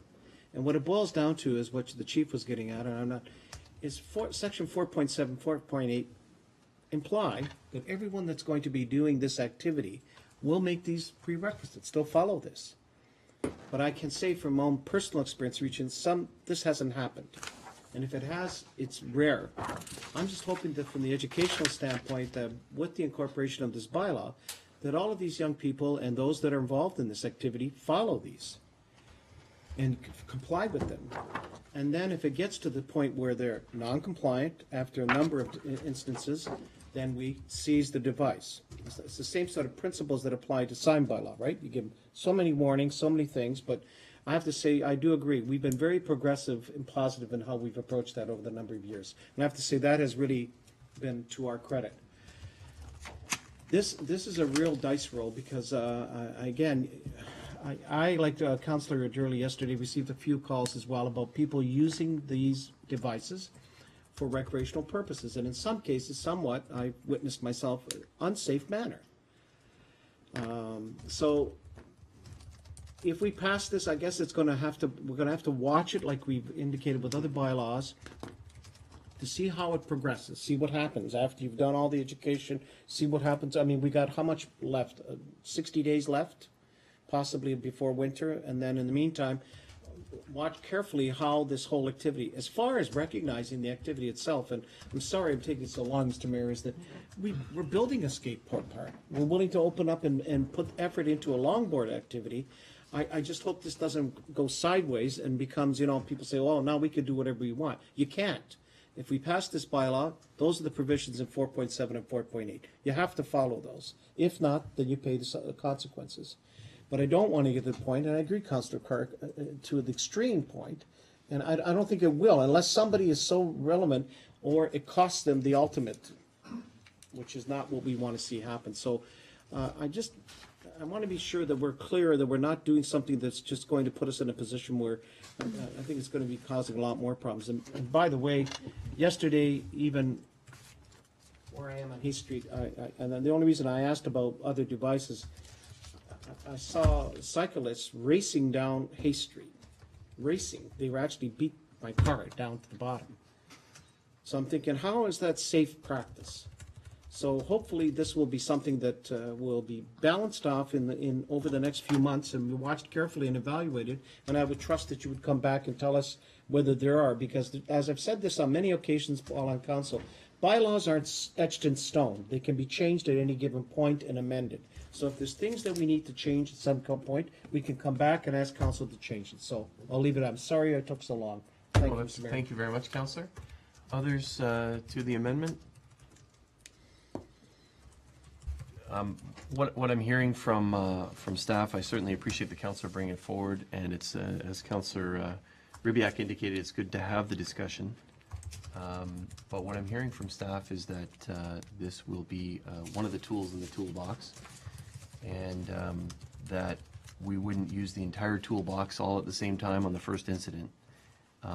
So it's part of, as Councillor Ribbiak stated, part of the progression. And it's an option if required. I would also presume, as Councillor Papp indicated, that staff will be reporting back to us in terms of if there's, just as they would if a sign's taken, if there's a device taken, it will be part of the monthly report, and we can look at that and monitor it, and that's why those items are in the monthly reports, so that we can monitor how things are going. We can hear from the community, as Councillor Papp indicated, if an amendment's required in the future, we can look at those amendments. But I think overall with this particular amendment, I think it's important to have the tool in the toolbox going forward now, and to see how it works out. So I am in favor. And without Councillor Papp? I hate to stretch Go it. ahead. Just quickly, through you, Mr. Mayor, to the chief, but is this the taking of the device, is that something similar in other bylaws locally in municipalities? Is that like St. Catharines, or is this our?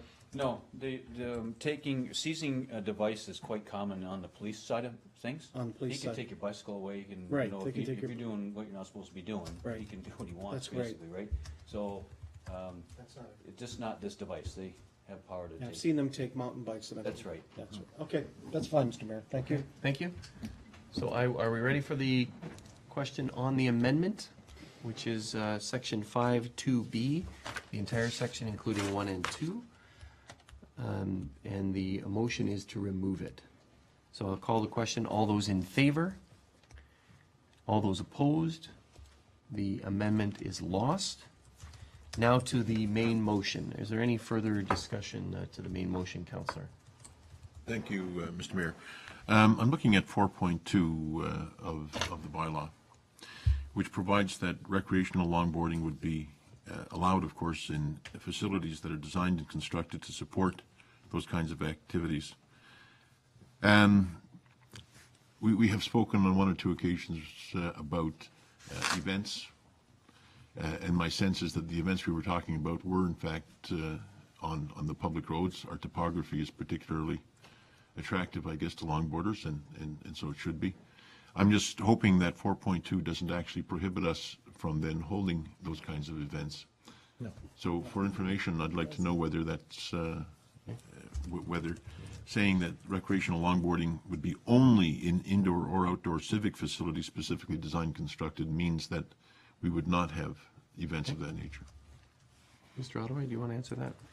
Yes, Mr. Mayor, to answer the councillor's question, the town would still have the ability to close the road temporarily to hold a specifically sanctioned or organized event, one-time event. We still certainly would have that authority to do so. Similar to any closing of other road? That's correct. Okay. Okay, thank you. Others to the motion? To the bylaw? All right, are we ready for the question? I'm going to call the question on the bylaw. All those in favor? All those opposed? The bylaw is carried.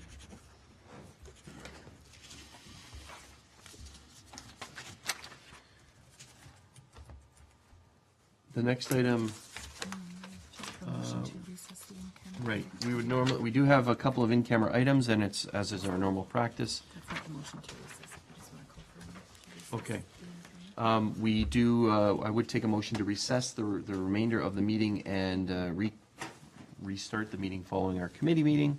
Is there a motion, a mover for that? Councillor Papp, seconded by Councillor Kersey. All those in favor?